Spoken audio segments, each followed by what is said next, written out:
ഇന്ന് നമ്മുടെ കൂടെയുള്ളത് ഒരു സ്പെഷ്യൽ ഗസ്റ്റ് ആണ്.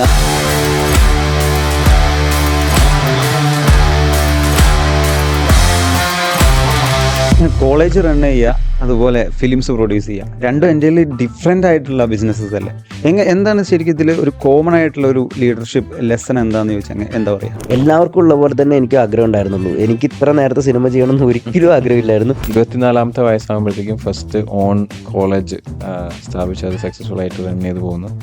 അവിടെ നിന്ന് എപ്പോഴാണ് ഒരു സിനിമാ ഭ്രാന്ത് വരുന്നത്? എങ്ങനെയാണ് മൂവി ഫീൽഡിലേക്ക് എത്തിയത്? നമ്മളിപ്പോൾ ബിസിനസ് നോക്കിക്കഴിഞ്ഞാൽ നമ്മുടെ നാട്ടിൽ എത്ര ഹോട്ടലുകൾ തുറക്കുകയും അടയ്ക്കുകയും ചെയ്യുന്നു. സിനിമ കുറച്ചുകൂടി ബെറ്റർ ആണെന്നാണ് പേഴ്സണലി. ചിലപ്പോൾ ആൾക്കാരെ കൊല്ലും ഞാനിത് പറഞ്ഞു കഴിഞ്ഞാൽ. കാരണം വെച്ചാൽ ഇതേപോലെ എനിക്ക് കണ്ടിട്ട് ഒരു ചെലസ് തോന്നിയ കാര്യം എന്താ വെച്ചാൽ APJ അബ്ദുൽ കലാമിന്റെ കൂടെ ഇരിക്കാനും പുള്ളീനെ കൊണ്ട് ഇനാഗുറേറ്റ് ചെയ്യിപ്പിക്കാനും പറ്റിയെന്നുള്ളതാണ്. ഞാൻ ആ കോളേജ് തുടങ്ങാൻ പോകുന്ന സമയത്ത് ഒരു കാര്യം ഉറപ്പായിരുന്നു, അത് എന്തായാലും ഞാൻ തുടങ്ങാതിരിക്കത്തില്ല.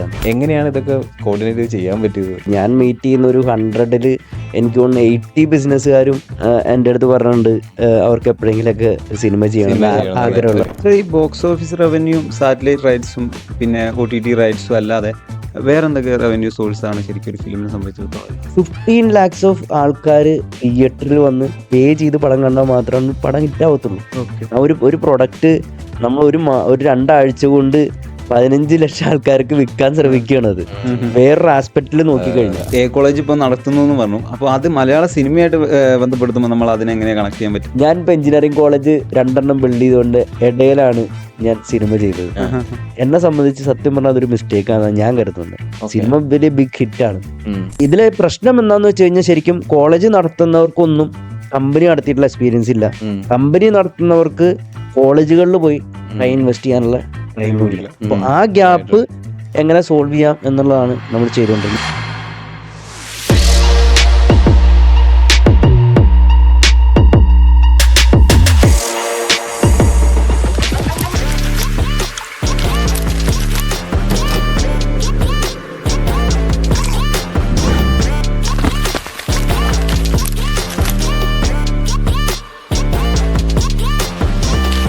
Another day, another amazing guest. So once again, welcome to Voice of Podcast. ഇന്ന് നമ്മുടെ കൂടെയുള്ളത് ഒരു സ്പെഷ്യൽ ഗസ്റ്റ് ആണ്. അദ്ദേഹത്തിന് ഏത് ടൈറ്റിലിട്ട് വിശേഷിപ്പിക്കണമെന്ന് എനിക്കറിയില്ല. കാരണം അദ്ദേഹം ഒരു ഓൺടർപ്രണർ ആണ്, അദ്ദേഹം ഒരു ഏഞ്ചൽ ഇൻവെസ്റ്റർ ആണ്, അദ്ദേഹം ഒരു ഫിലിം പ്രൊഡ്യൂസർ ആണ്. അതെ, നമ്മുടെ പലരുടെയും ഫേവറേറ്റ് ലിസ്റ്റിലുള്ള 1983 കാണേ കാണേ, അതുപോലെ തന്നെ ക്യൂൺ എന്നീ സിനിമകളുടെ പ്രൊഡ്യൂസർ ആയിട്ടുള്ള TR ഷംസുദ്ദീൻ ആണ്. ഷംസുദ്ദീനാണ് നമ്മുടെ കൂടെയുള്ളത്. Welcome sir. സോ ഷംസുഖ, എൻ്റെ ഫസ്റ്റത്തെ ചോദ്യം തന്നെ അതാണ്. How do you introduce yourself if somebody ask you what you do? ഞാൻ എപ്പോഴും പറയുന്നത് I want to inspire people. ഇപ്പം എൻ്റെ ഒരു കോർ പർപ്പസ് എന്ന് പറഞ്ഞാൽ അത് ടു ഇൻസ്പയർ പീപ്പിൾ എന്നുള്ളതാണ്. ഞാൻ എന്നിൽ നിന്ന് മനസ്സിലാക്കിയിട്ടുള്ള ഒരു കാര്യം. ഞാൻ ചെയ്യുന്ന എല്ലാ കാര്യങ്ങളോടും കണക്ട് ചെയ്യുമ്പോൾ സോ ഞാൻ പറയാറുള്ളത് I tell stories and build systems okay that inspire and transform lives. So ഇപ്പോൾ നമ്മൾ ചെയ്യുന്ന സിനിമകളിലാണെങ്കിലും ഇപ്പൊ ഞാൻ ചെയ്ത സിനിമകൾ നോക്കിയാലും അത് മനസ്സിലാവും. ഇപ്പോൾ 1983 ആയിക്കോട്ടെ, അല്ലെങ്കിൽ ക്യൂൻ ആയിക്കോട്ടെ, കാണേ കാണേ ആയിക്കോട്ടെ, എല്ലാം ആൾക്കാരെ ഇൻസ്പയർ ചെയ്യുന്ന അല്ലെങ്കിൽ എന്തെങ്കിലുമൊക്കെ ഒരു ചേഞ്ച് ക്രിയേറ്റ് ചെയ്യാൻ പറ്റുന്ന ഒരു പടങ്ങളായിരിക്കും. റൈറ്റ്. സോ ഫിലിം പ്രൊഡ്യൂസറൊക്കെ ആവുന്നതിന് മുന്നേ ഉള്ള TR ഷംസുദ്ദീൻ ഒരു എഡ്യൂക്കേഷണലിസ്റ്റ് ആയിരുന്നു അല്ലെ? ഫസ്റ്റ് 24-ാമത്തെ വയസ്സിലാണ് ആദ്യത്തെ ഒരു കോളേജ് സ്റ്റാർട്ട് ചെയ്യുന്നത്. 24-ാമത്തെ വയസ്സിൽ നമ്മളൊന്നും സപ്ലി തീർത്തിട്ട് പോലില്ല. ആ സമയത്താണ് കോളേജ് സ്റ്റാർട്ട് ചെയ്യുന്നത്. അപ്പോൾ how was that? I mean, where was this the beginning of everything? ഞാനും സപ്ലി തീർത്തിട്ടില്ലായിരുന്നു. സപ്ലൈ തീർക്കുന്നതിന് മുന്നേ നമ്മളൊരു കോളേജ് തുടങ്ങി. അപ്പം ഇപ്പം ഞാൻ നേരത്തെ പറഞ്ഞ പോലെ സ്വപ്നങ്ങൾ ആണ് സത്യം പറഞ്ഞ എന്നെ ഇതുവരെ എത്തിച്ചിട്ടുള്ളത്. അപ്പോൾ ആ സമയത്ത് അങ്ങനെ എങ്ങനെ ചെയ്തു എന്ന് ചോദിച്ചു കഴിഞ്ഞാൽ ചിലപ്പോൾ കുറച്ച് കാലങ്ങൾക്ക് ശേഷം ഞാൻ തന്നെ ചിന്തിക്കുന്നതാണ് എങ്ങനെ അന്ന് എന്നെ കൊണ്ട് ചെയ്യിപ്പിച്ചു. പക്ഷെ എനിക്ക് ആ സമയം തിരിച്ച് ചിന്തിച്ചു കഴിഞ്ഞാൽ ആ സമയത്ത് എനിക്ക് 100% ഷുവർ ഉണ്ടായിരുന്നു. ഞാൻ ആ കോളേജ് തുടങ്ങാൻ പോകുന്ന സമയത്ത് എനിക്ക് 100% ഒരു കാര്യം ഉറപ്പായിരുന്നു, അത് എന്തായാലും ഞാൻ തുടങ്ങാതിരിക്കത്തില്ല. അത്രയും ക്ലാരിറ്റി എൻ്റെ മനസ്സിലുണ്ടായിരുന്നു. അല്ലെങ്കിൽ അത്രയും സ്ട്രോങ് ആയിരുന്നു എൻ്റെ ഡ്രീംസ് എന്നുള്ളത്. അല്ലെങ്കിൽ ആ ഒരു കോളേജ് ബിൽഡായി വരുന്നതിൻ്റെ ഒരു ഡ്രീം അത്രയും പെർഫെക്റ്റ് ആയിരുന്നു, ഓക്കെ. അല്ലെങ്കിൽ അതിലേക്കുള്ള റോഡ് മാപ്പ് എനിക്ക് വളരെ ക്ലിയർ ആയിരുന്നു. ഓക്കെ. പക്ഷെ അതിന്റെ എക്സ്പീരിയൻസ് ഉണ്ട് കേട്ടോ. അപ്പൊ അതിന് ബാക്കായിട്ട് കുറെ സ്റ്റോറീസ് ഉണ്ട്. കാരണം വെച്ചാൽ ഞാൻ കോളേജുകൾ മുന്നേ തമിഴ്നാട്ടിൽ മാർക്കറ്റ് ചെയ്യുമായിരുന്നു. അപ്പോൾ ഒരു 8 കോളേജുകളോളം കംപ്ലീറ്റ് സീറ്റ്സും ഫില്ല് ചെയ്തുകൊണ്ടിരുന്നത് ഞാനാണ്. അപ്പൊ ആ കോളേജുകളുടെ മാനേജ്മെന്റ് അല്ലെങ്കിൽ ആ കോളേജുകളുടെ ചെയർമാൻമാരുടെ മക്കൾ, അതായത് എനിക്ക് പ്രായം കുറവായിരുന്ന അവരുടെ മക്കളൊക്കെ ആയിട്ടായിരുന്നു കൂടുതൽ എനിക്ക് ഫ്രണ്ട്ഷിപ്പ് ഉണ്ടായത്. ഏർലി 20s അല്ലേ? അതെ അതെ. അപ്പൊ അവര് എന്നെ ഒരുപാട് ഹെൽപ്പ് ചെയ്തിട്ടുണ്ട്. അവരുടെ അന്നത്തെ ആ കോളേജുകളുടെ വളരെ സക്സസ്ഫുൾ ആയിട്ടുള്ള കോളേജുകളാണ് അതെല്ലാം. അപ്പൊ അവരുടെയൊക്കെ മക്കൾ എന്നെ വളരെയധികം പല കാര്യങ്ങളിലും ഭയങ്കരമായിട്ട് ഹെൽപ്പ് ചെയ്തിട്ടുണ്ട്. പക്ഷെ ഓൾ ടുഗദർ ഇപ്പൊ അതൊക്കെ എടുത്തു നോക്കിയാലും അതിന് നമുക്കൊരു ഡ്രൈവിംഗ് ഫോഴ്സ് വേണമല്ലോ. അപ്പൊ നമ്മളതിന് ഇറങ്ങിത്തിരിക്കാനും അംബിഷൻ കാണാനും. പക്ഷെ ഏഹ്, എല്ലാ ടീനേജേഴ്സിൽ നിന്നും ഒരുപാട് കാര്യം എനിക്ക് മിസ്സായിട്ടുണ്ട്. ചിലപ്പോ കോളേജ് ലൈഫ്, അല്ലെങ്കിൽ കോളേജ് പഠിച്ചെങ്കിലും കോളേജ് ലൈഫ്, അല്ലെങ്കിൽ ആ പ്രായത്തിലുള്ള ഒരുപാട് എന്റർടൈൻമെന്റ്സ് എനിക്ക് മിസ്സായി പോയിട്ടുണ്ട്. പക്ഷെ പകരം എനിക്ക് ആ സമയത്ത് ഇങ്ങനൊരു കാര്യം ഇത്രയും ബിൽഡ് ചെയ്യാൻ വലിയൊരു കാര്യം പറ്റിയെന്നുള്ളത്. ചെയ്യാൻ പറ്റുന്നുള്ളതാണ്. അതേപോലെ എനിക്ക് കണ്ടിട്ട് ഒരു ഒരു ഒരു ജലസ് തോന്നിയ കാര്യം എന്താ വെച്ചാൽ APJ അബ്ദുൽ കലാമിന്റെ കൂടെ ഇരിക്കാനും പുള്ളീനെ കൊണ്ട് ഇത് ഇനാഗുറേറ്റ് ചെയ്യിപ്പിക്കാനും പറ്റിയെന്നുള്ളതാണ്. അപ്പൊ അത് ഇന്ന് ഓർത്തെടുക്കുമ്പോ അതെ, how was that? Abdul Kalam സാറായിട്ട് എനിക്ക് ഒരുപാട് വട്ടം ഇന്ററാക്ട് ചെയ്യാൻ പറ്റിയിട്ടുണ്ട്. എനിക്ക് തോന്നുന്നു ഒരു ഒരു 10ൽ കൂടുതൽ വട്ടമെങ്കിലും എനിക്ക് പേഴ്സണലി ഉം. അദ്ദേഹമായിട്ട് ഇന്ററാക്ട് ചെയ്യാൻ പറ്റിയെന്നുള്ളത് വലിയൊരു ഭാഗ്യമാണ്. എൻ്റെ കോളേജുകളിൽ തന്നെ 3 വട്ടം വന്നിട്ടുണ്ട്. അതായത് ഞാൻ റിക്വസ്റ്റ് ചെയ്തിട്ട് 3 വട്ടം അദ്ദേഹം വിസിറ്റ് ചെയ്തിട്ടുണ്ട്. അപ്പം ആദ്യത്തെ വട്ടം തന്നെ പുള്ളിയും അങ്ങനെ തോന്നിയത്, അതായത് അബ്ദുൽ കലാം സാറിനും അങ്ങനെ ചിന്തിപ്പിച്ചത് നമ്മൾ ആ പ്രായത്തിൽ ആ കോളേജ് സ്റ്റാർട്ട് ചെയ്യുന്നു അങ്ങനെയൊക്കെയുള്ള Yes, yes. കാര്യങ്ങളാണ്. പിന്നെ കണ്ടിന്യൂസ്ലി അദ്ദേഹം മരിക്കുന്നത് വരെയും നമുക്ക് ആ ഒരു റിലേഷൻഷിപ്പ് കണ്ടിന്യൂ ചെയ്യാൻ പറ്റിയെന്നുള്ളത് വലിയൊരു ഭാഗ്യമായിരുന്നു. Okay. അപ്പൊ അദ്ദേഹത്തിന്റെ ലൈഫ് തന്നെ ഒരുപാട് ഇൻസ്പയർ ചെയ്തിട്ടുണ്ട്. കാരണം ഇപ്പൊ സ്വപ്നങ്ങൾ കാണുക എന്നൊക്കെ ഉള്ളത് ഉം. പുള്ളിയാണല്ലോ നമ്മളെ കൊണ്ട് നമ്മൾ അതെ, അതെ, അതെ. ശരിക്കും അങ്ങനെ സ്വപ്നങ്ങൾ കാണുക എന്ന് പറഞ്ഞാൽ തന്നെ ആദ്യം പുള്ളിയുടെ ഫേസ് ആയിരിക്കും എന്റെ മനസ്സിൽ ഫസ്റ്റ് വരുന്നത്. Yes. സർ അതുപോലെ തന്നെ ഈ കോളേജ് റൺ ചെയ്യുക, അതുപോലെ ഫിലിംസ് പ്രൊഡ്യൂസ് ചെയ്യുക, രണ്ടും എൻ്റെ ഡിഫറെന്റ് ആയിട്ടുള്ള ബിസിനസ്സസ് അല്ലേ? എന്താണ് ശരിക്കും ഇതിൽ ഒരു കോമൺ ആയിട്ടുള്ള ഒരു ലീഡർഷിപ്പ് ലെസൺ എന്താന്ന് ചോദിച്ചാൽ എന്താ പറയാ? ലീഡർഷിപ്പ് ലെസൺ എനിക്ക് അത്ര അറിയില്ല. പക്ഷെ കോമൺ ആയിട്ടുള്ള ഫാക്ടർ എന്ന് പറയുന്നത് ഞാൻ നേരത്തെ പറഞ്ഞ പോലെ ടു ഇൻസ്പയർ പീപ്പിൾ എന്നുള്ളതാണ്. ഇപ്പൊ രണ്ടിലേക്ക് നോക്കിയാലും ഇപ്പൊ മൂവീസ് എന്ന് പറയുന്നത് മില്യൺസ് ഓഫ് പീപ്പിളിനെ ഇൻസ്പയർ ചെയ്യാൻ അതെ, പറ്റുന്ന അതെ, ഒരു അതെ, മീഡിയം ആണ്. അതെ. അതേപോലെ തന്നെ കോളേജ് എന്ന് പറഞ്ഞാലും നമ്മൾ ഡിഫറെന്റ് ആയിട്ടുള്ള കോളേജ് ബിൽഡ് ചെയ്യാനാണ് ഉദ്ദേശിക്കുന്നത്. ഞാൻ ഒരുപാട് ക്യാഷ് ഉണ്ടാക്കുക അല്ലെങ്കിൽ ഒരുപാട് പൈസ ഉണ്ടാക്കുക എന്നുള്ളതല്ല എൻ്റെ ലൈഫിൽ ഒരു ലക്ഷ്യമായിട്ട് കരുതുന്നത്. നമുക്ക് ഒരുപാട് ആൾക്കാരുടെ ലൈഫിൽ മാറ്റം ഉണ്ടാക്കാൻ പറ്റുമോ, നമ്മൾ ജീവിച്ചതിന് ഒരു സിഗ്നേച്ചർ ഉം. ഇതിവിടെ ഇടുക, നമുക്ക് എന്തെങ്കിലും ചെയ്യാൻ പറ്റും. അപ്പം കോളേജ് ആണെങ്കിൽ പോലും ഞാൻ ബിൽഡ് ചെയ്യുന്ന കോളേജിൽ നമ്മൾ ചിന്തിക്കുന്നത് ഒരു ഇൻഡസ്ട്രിയും അതേപോലെ സ്റ്റുഡൻസും അല്ലെങ്കിൽ പഠിക്കുന്ന അക്കാദമിക്സും തമ്മിലുള്ള ആ ഒരു ഗ്യാപ്പ് ബ്രിഡ്ജ് ചെയ്യുക എന്നുള്ളതാണ്. അതിനെ കുറയ്ക്കുക, ഇൻഡസ്ട്രിക്ക് ആവശ്യമുള്ളത് സ്റ്റുഡൻസിനെ പഠിപ്പിക്കുക. അപ്പൊ അതേപോലുള്ള കുറെ മാറ്റങ്ങളിലൂടെ സ്റ്റുഡൻസിനെയും നമ്മളുടെ എഫേർട്ട് കൊണ്ട് അവരെ ഇൻസ്പയർ ചെയ്ത് അവരുടെ ലൈഫിൽ സക്സസ് ക്രിയേറ്റ് ചെയ്യാൻ പറ്റിയാൽ അതും ഒരു ഫാക്ടറാണ്. സോ കോമൺ നമ്മുടെ വാല്യൂസ് ആണ് അവിടെ ഫോർവേഡ് ചെയ്തു പോകുന്നത്. രണ്ടിലാണ്. ഇപ്പോൾ എഡ്യൂക്കേഷൻ ഇൻഡസ്ട്രിയിലാണെങ്കിലും ഫിലിം ഇൻഡസ്ട്രിയിലാണെങ്കിലും വാല്യൂസ് രണ്ട് പർപ്പസ് സേവ് ചെയ്യുന്നത് സെയിം ആണ്. നേരത്തെ ശ്രീരാഗ് ചോദിച്ച പോലെ ഒരു എഡ്യൂപ്രനർ എന്ന് പറയുന്ന ഒരു കാറ്റഗറിയിൽ നിന്നാണ് ഫിലിം പ്രൊഡ്യൂസർ ആവുന്നത്. അതൊരു എനിക്ക് എപ്പോഴെങ്കിലും ഒരു മൂവി പ്രൊഡ്യൂസ് ചെയ്യണം എന്നതുകൊണ്ട് എൻ്റർ ചെയ്താണോ, അല്ല ഒരു കാൽക്കുലേറ്റഡ് മൂവ് ആയിരുന്നോ? This is what I want to do അങ്ങനെ വിചാരിച്ചു? ഒരിക്കലും കാൽക്കുലേറ്റഡ് മൂവ് അല്ലായിരുന്നു. ആക്ച്വലി അന്ന് മൂവീസ് പ്രൊഡ്യൂസ് ചെയ്യാൻ ലൈഫിൽ, പക്ഷെ നമുക്കിപ്പോൾ ഒരുപാട് ബിസിനസ്സുകാർ ഞാൻ മീറ്റ് ചെയ്യുന്ന ഒരു 100ൽ എനിക്ക് തോന്നുന്നു 80 ബിസിനസ്സുകാരും എൻ്റെ അടുത്ത് പറഞ്ഞിട്ടുണ്ട് അവർക്ക് എപ്പോഴെങ്കിലൊക്കെ സിനിമ ചെയ്യണം എന്ന് ആഗ്രഹമുള്ളവരാണ്. കോമൺ ആയിട്ടുള്ള ഫാക്ടറാണ്. ഇഷ്ടം പോലെ ആൾക്കാർ, ഞാനൊരു ഒരു എവിടെ ആൾക്കാരെ ബിസിനസ്സുകാരെ പരിചയപ്പെട്ടാലും അവർക്ക് ആഗ്രഹിക്കുന്നത് സിനിമയിലെ ബിസിനസ്സും കാര്യങ്ങളും ഒക്കെയാണ്. അപ്പം എല്ലാവർക്കും ഉള്ള പോലെ തന്നെ എനിക്ക് ആഗ്രഹം ഉണ്ടായിരുന്നുള്ളൂ. എനിക്ക് ഇത്ര നേരത്തെ സിനിമ ചെയ്യണം എന്ന് ഒരിക്കലും ആഗ്രഹമില്ലായിരുന്നു. അതൊരിക്കലും പ്ലാൻഡും അല്ലായിരുന്നു. പക്ഷെ ചില നിമിത്തങ്ങൾ എന്ന് പറഞ്ഞാൽ, പക്ഷെ എങ്ങനെയുള്ള സിനിമ ചെയ്യണം എന്നുള്ളത് എനിക്കൊരു ക്ലാരിറ്റി ഉണ്ടായിരുന്നു. അത് വളരെയധികം ക്ലിയർ ആയിരുന്നു. കാരണം ഞാൻ നേരത്തെ പറഞ്ഞ പോലെ ആൾക്കാരെ ഇൻസ്പയർ ചെയ്യുന്ന പടങ്ങൾ ചെയ്യണം എന്നുള്ളതായിരുന്നു എൻ്റെ ആഗ്രഹം. അപ്പൊ അത് ആ സമയത്തിൽ ഒത്തുവന്നു. കാരണം അന്ന് 1983 ഡയറക്ടർ ബ്രിഡ് ഷൈൻ ആണ് ഞാൻ 2 കോളേജുകൾ ഒരുമിച്ചാണ് 2011 സ്റ്റാർട്ട് ചെയ്ത് 2012 ഓപ്പൺ ചെയ്യുന്നത്. അപ്പോൾ 2011 ഈ 2 കോളേജുകൾ ഒരുമിച്ച് വർക്ക് നടക്കുമ്പോൾ ആ 2 കോളേജിനും കൂടി ചേർത്ത് ഒരുപാട് കാരണം A to Z village office മുതൽ ഡൽഹി വരെ ACT വരെ AICTE-ന്റെ മിനിസ്റ്റർ ഓഫീസ് ഒരുപാട് അപ്രൂവൽസ് നമുക്ക് വാങ്ങിക്കാനുണ്ട്. അപ്പോൾ ഇതിന്റെ ബാക്കിൽ ഞാൻ വളരെ തിരക്കിട്ട് കിടക്കുമ്പോൾ എനിക്ക് മാർക്കറ്റിംഗ് വളരെയധികം ഈക്വൽ ആണ്. കാരണം 2 കോളേജ് ലോഞ്ച് ചെയ്യുമ്പോൾ മാർക്കറ്റിംഗ് ബ്രോഷർ വേണം, കാര്യങ്ങൾ വേണം. അപ്പം ഞാൻ എപ്പോഴും മാർക്കറ്റിങ്ങിന് ഭയങ്കര ഇമ്പോർട്ടൻസ് കൊടുക്കുന്ന ആളാണ്. അപ്പോൾ എൻ്റെ കോളേജിന്റെ ബ്രോഷർ നല്ലൊരാൾ ഷൂട്ട് ചെയ്യണമെന്ന് ആഗ്രഹം ഉണ്ടായിരുന്നു. അന്ന് വനിതയുടെ ചീഫ് ഫോട്ടോഗ്രാഫർ ആയിരുന്ന എബ്രിഡ് ഷെയ്നിൻ്റെ അടുത്ത് അങ്ങനെ പറയുകയും അന്ന് പുള്ളിയായിട്ട് കുറച്ച് അടുപ്പമുണ്ടായിരുന്നു. അപ്പം അങ്ങനെ പുള്ളി വന്ന് കാണുകയും 2 കോളേജെല്ലാം വന്ന് കാണുകയൊക്കെ ചെയ്തപ്പം ഞങ്ങൾ ഇങ്ങനെ ഈ ബ്രോഷറിന്റെ പ്രീ പ്രൊഡക്ഷൻ കാര്യങ്ങളൊക്കെ സംസാരിക്കുന്നതിൻ്റെ ഇടയ്ക്ക് സിനിമ എന്നുള്ള സബ്ജക്റ്റ് കയറി വരികയും ഞാൻ അദ്ദേഹത്തോട് പറഞ്ഞു, എനിക്ക് ലൈഫിൽ എപ്പോഴെങ്കിലും ഒരു സിനിമ ചെയ്യണം, അതൊക്കെ ഒരു ആഗ്രഹമാണെന്നൊക്കെ അങ്ങനെയൊക്കെ പറഞ്ഞു പോവുകയുണ്ടായി. ബട്ട് എനിക്കുണ്ടായിരുന്നു, പിന്നെ ഞങ്ങൾ കൂടുതൽ അടുത്തു. ആ ഒരു പ്രീ പ്രൊഡക്ഷൻ സമയത്ത് നമ്മൾ നല്ല ഒരു ഫ്രണ്ട്സായി.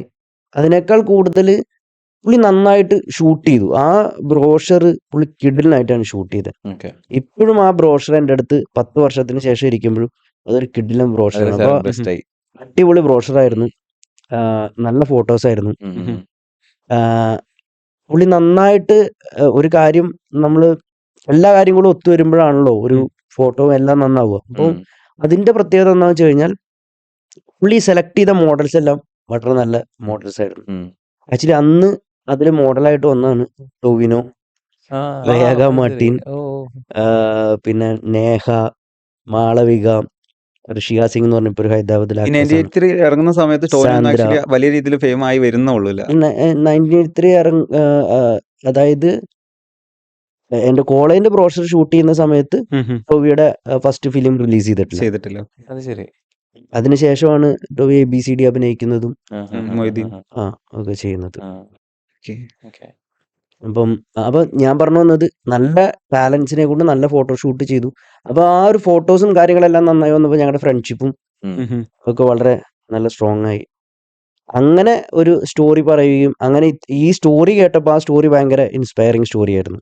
അപ്പൊ എനിക്കത് വളരെയധികം കണക്ട് ചെയ്യാൻ പറ്റുന്ന ഒരു സ്റ്റോറി ആയതുകൊണ്ടും ഭയങ്കര മോട്ടിവേഷൻ സബ്ജക്റ്റ് ആയതുകൊണ്ടുമാണ് ആ റിസ്ക് ആ പ്രായത്തിലെടുത്തത്. പക്ഷേ ശരിക്കും സാറിന് സപ്പോർട്ടായത് ശരിക്കും സാറിന്റെ മാർക്കറ്റിംഗിന്റെ ഒരു ഡോമിനേഷൻ സാറിന്റെ കയ്യിലുള്ളതും കൂടിയല്ലേ? കാരണം ഇതിനു മുന്നേ സാർ ഒരുപാട് തമിഴ്നാട്ടിലുള്ള കോളേജുകൾ മാർക്കറ്റ് ചെയ്ത് തുടങ്ങിയെന്ന് പറഞ്ഞു. പിന്നെ അതാണ് സാറിന് ശരിക്കും ഒരു കോളേജ് സ്വന്തമായിട്ട് സ്റ്റാർട്ട് ചെയ്യാൻ ഫ്യൂൽ ചെയ്തത്. അതിനുശേഷം എബ്രിഡ് ഷൈൻ ആണെങ്കിലും ബ്രോഷർ ഉണ്ടാക്കിയതും സാറിന് അതും ഒരു നിമിത്തമായെന്ന് പറയാം. അപ്പം ശരിക്കും ഇത് ചെയ്തു കഴിഞ്ഞാൽ ഇതിനെ മാർക്കറ്റ് ചെയ്യാനും ഇതിനെ ജനങ്ങളിലേക്ക് എത്തിക്കാനും എനിക്ക് കഴിയും എന്നുള്ളതും കൂടി അതിന് പിന്നിലൊരു കാരണമല്ലേ? സത്യം പറഞ്ഞാൽ അന്നത്ര അതൊരു ഇതല്ലായിരുന്നു. സിനിമയുടെ ഒരു 10 സിനിമ ചെയ്യുന്ന പാഠങ്ങൾ ഞാൻ 1983 ചെയ്തുകൊണ്ട് പഠിച്ചിട്ടുണ്ട്. സിംഗിൾ പ്രൊഡ്യൂസർ ആയിരുന്നു. അതെ. അപ്പം അപ്പൊ ഒരു മുൻ കാര്യങ്ങളൊന്നും അറിയില്ല. അപ്പൊ ആ ഒരു ശരിക്കും പറയുകയാണെങ്കിൽ ആ സ്റ്റോറിയിലോടുള്ള കൺവിക്ഷൻ ആണ് എന്നാ സിനിമ എടുക്കാൻ ഏറ്റവും കൂടുതൽ. എമൗണ്ട് കാര്യങ്ങളൊന്നും കാൽക്കുലേറ്റ് ചെയ്തൊന്നും ചെയ്തില്ലേ? അതിരുന്ന ഒരു ദിവസം മൊത്തം പറയാനുള്ള കഥകളുണ്ട്. പക്ഷെ അത് വലിയൊരു ലീപ്പല്ലേ ശരിക്കും? ആ ചെറിയ പ്രായത്തില് അന്നത്തെ ഒരു സ്റ്റാർ ആയിട്ടുള്ള നിവിൻ പോളിയൊക്കെ വെച്ചിട്ട് ആ ടൈമിൽ ഒരുപാട് അവാർഡുകൾ നിവിൻ പോളി അന്ന് സിനിമകൾ ചെയ്തു വരുന്നേ ഉള്ളൂ എന്ന് വെച്ചുകഴിഞ്ഞാണെങ്കിൽ അതിന് മുന്നേ കഴിഞ്ഞിട്ടൊക്കെ ഉള്ള പടങ്ങളാണ്. നിവിൻ 1983 മുതലാണ് ശരിക്കും ഭയങ്കര മെച്ചോർഡ് ഒരു വൺ സ്റ്റാർ ആയി. കാരണം 1983 ഞാൻ റിലീസ് ചെയ്യുന്ന സമയത്ത് ശരിക്കും സാറ്റലൈറ്റ് ഇത് വേണ്ട, അതായത് പടം ഇറങ്ങി ഹിറ്റായിട്ടാണ് സാറ്റലൈറ്റും ബിസിനസ്സും എല്ലാം നടത്തുന്നത്. 1983 മുതൽ നിവിന് 9 ഹിറ്റുകൾ അടുപ്പിച്ചാണ് വരുന്നത്. 1983 മുതൽ ഒരു ഗ്യാപ്പില്ല, എല്ലാ പടവും 9 പടം അടുപ്പിച്ച് ഹിറ്റായിരുന്നു. 1983 നല്ല ഹിറ്റായി. അതിനുശേഷം പ്രേമം ഹിറ്റായി. നിവിന്റെ ഒരു ഗ്രാഫ് വളരെയധികം. എങ്ങനെ എത്ര ഡിഫിക്കൽട്ട് ആയിരുന്നു ഇത് പുട്ട് ടുഗദർ ചെയ്യാനും?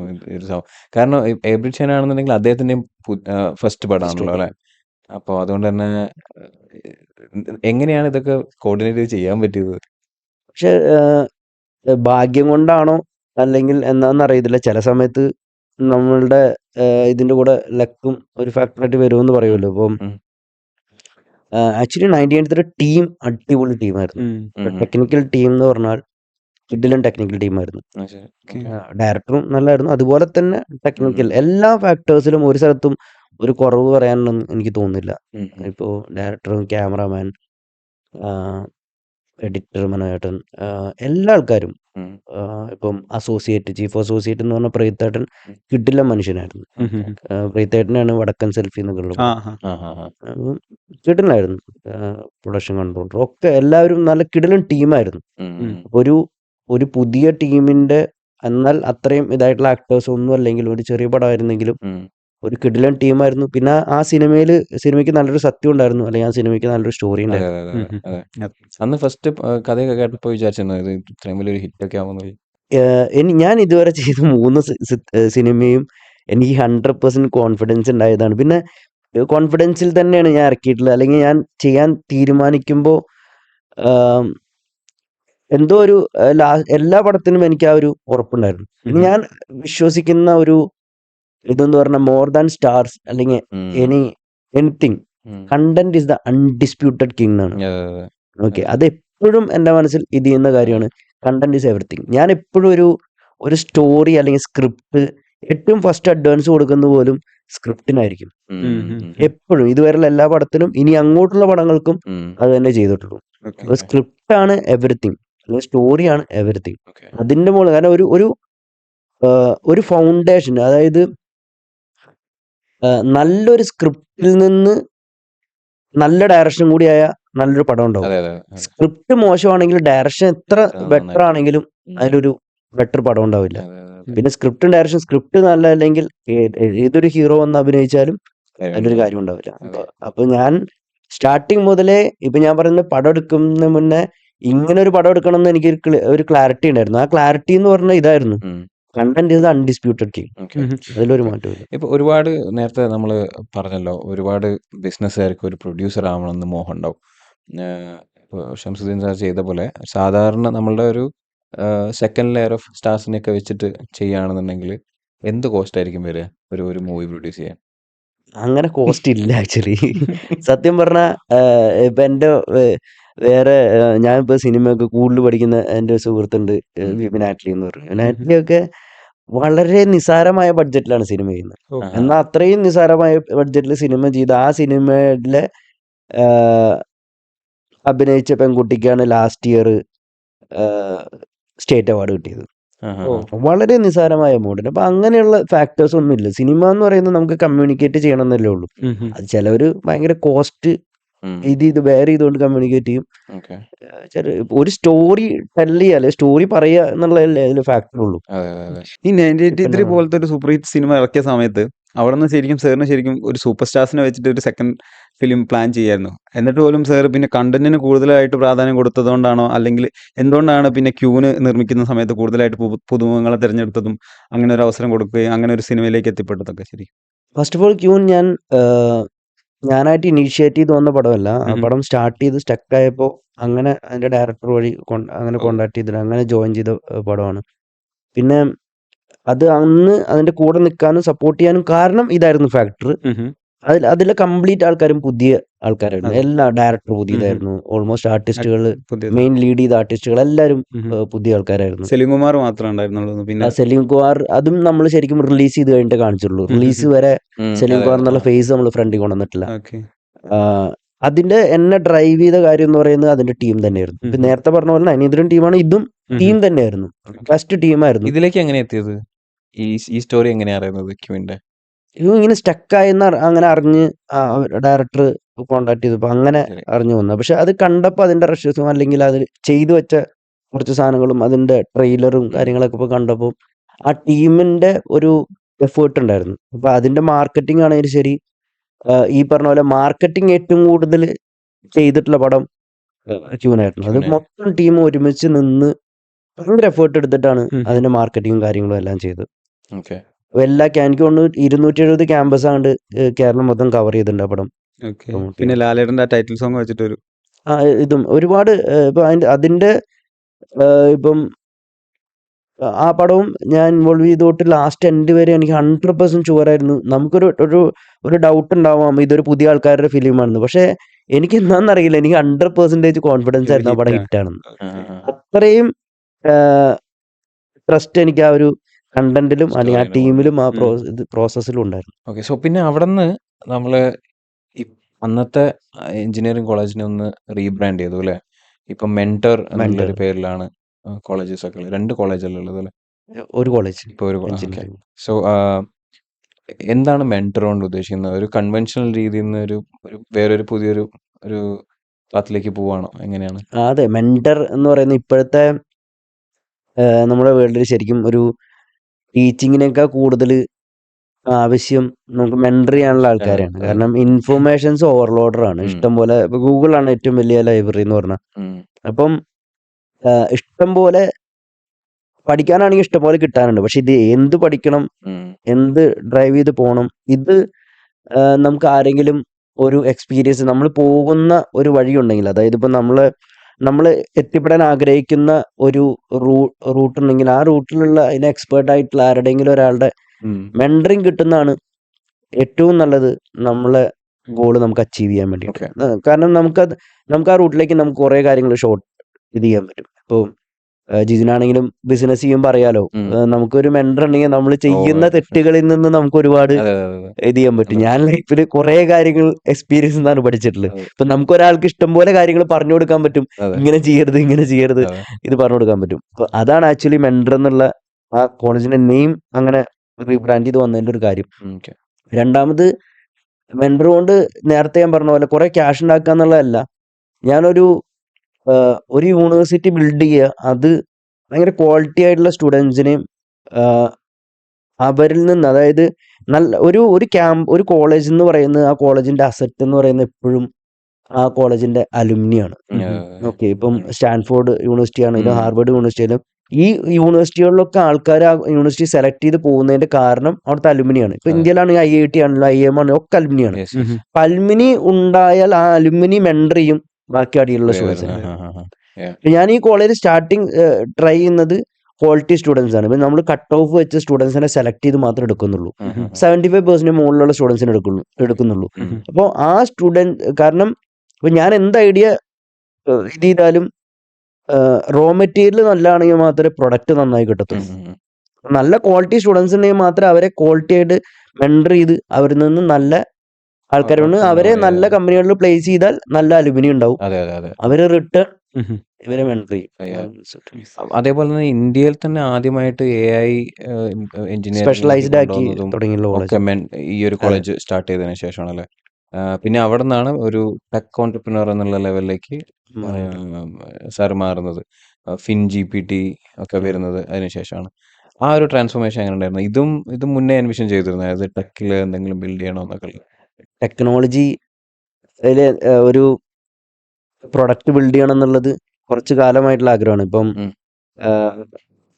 ഉദാഹരണത്തിന് ഇപ്പൊ FinGPT അല്ലെങ്കിൽ അൽഗോരിതം എന്ന് പറഞ്ഞ കമ്പനി ബിൽഡ് ചെയ്യാൻ നോക്കിയിരുന്നു. പക്ഷെ ആർട്ടിഫിഷ്യൽ ഇന്റലിജൻസ് വെച്ച് ഒരു പ്രൊഡക്റ്റ് നമ്മൾ ബിൽഡ് ചെയ്ത് വരുന്നുണ്ടെങ്കിൽ ഒരുപാട് ഇൻവെസ്റ്റ്മെന്റ്സ് വേണം. അപ്പൊ നമുക്ക് പറ്റാവുന്നത്ര കുറെ എമൗണ്ട് ഒക്കെ ഇൻവെസ്റ്റ് ചെയ്ത് കഴിഞ്ഞ് നമ്മൾ തൽക്കാലം അത് സ്റ്റോപ്പ് ചെയ്ത് വെച്ചു. കാരണം ഇനിയിപ്പോ അടുത്ത നമ്മുടെ സ്റ്റുഡൻസോ ആരെങ്കിലും വെച്ച് അത് റിവാമ്പ് ചെയ്ത് വരാൻ പറ്റുവാണെങ്കിൽ അത് ചെയ്യാൻ നോക്കണം. ഒരുപാട് ഇൻവെസ്റ്റ്മെന്റ് കൂടുതൽ ആവശ്യമുള്ളതാണ് AI പ്രൊഡക്റ്റ് ബിൽഡ് ചെയ്യാൻ.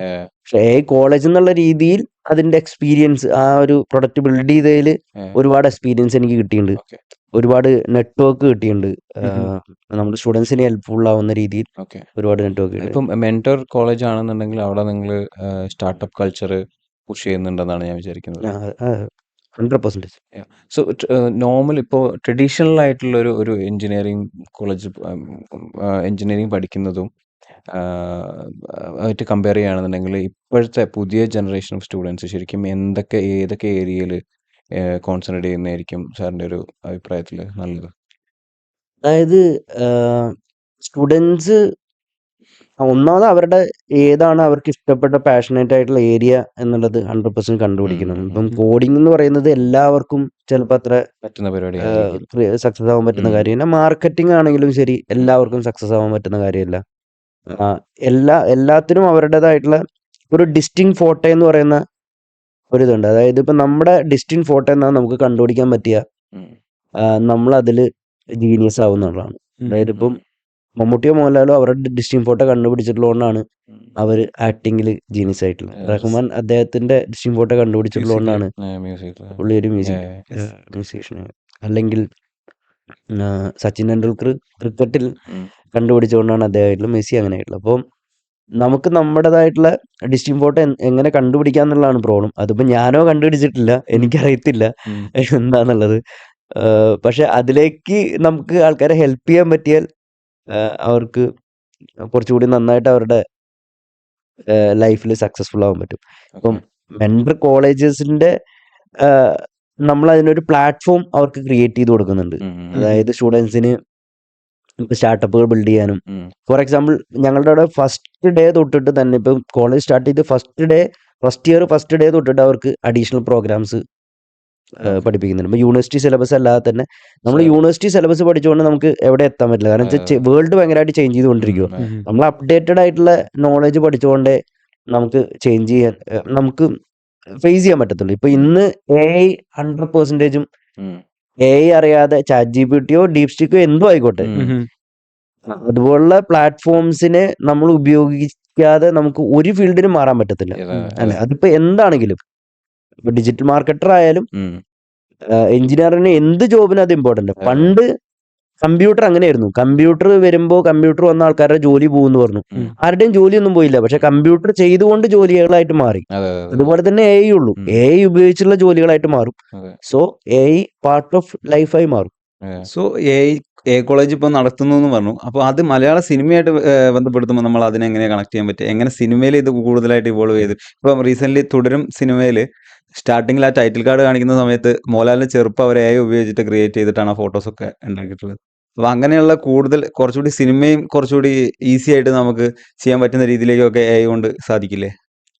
ഉറപ്പായും AI വെച്ചിട്ട് ഒരുപാട് അപ്ലിക്കേഷൻ, ഇപ്പം രേഖാചിത്രത്തിലും AIയുടെ അപ്ലിക്കേഷൻ വന്നിട്ടുണ്ട്.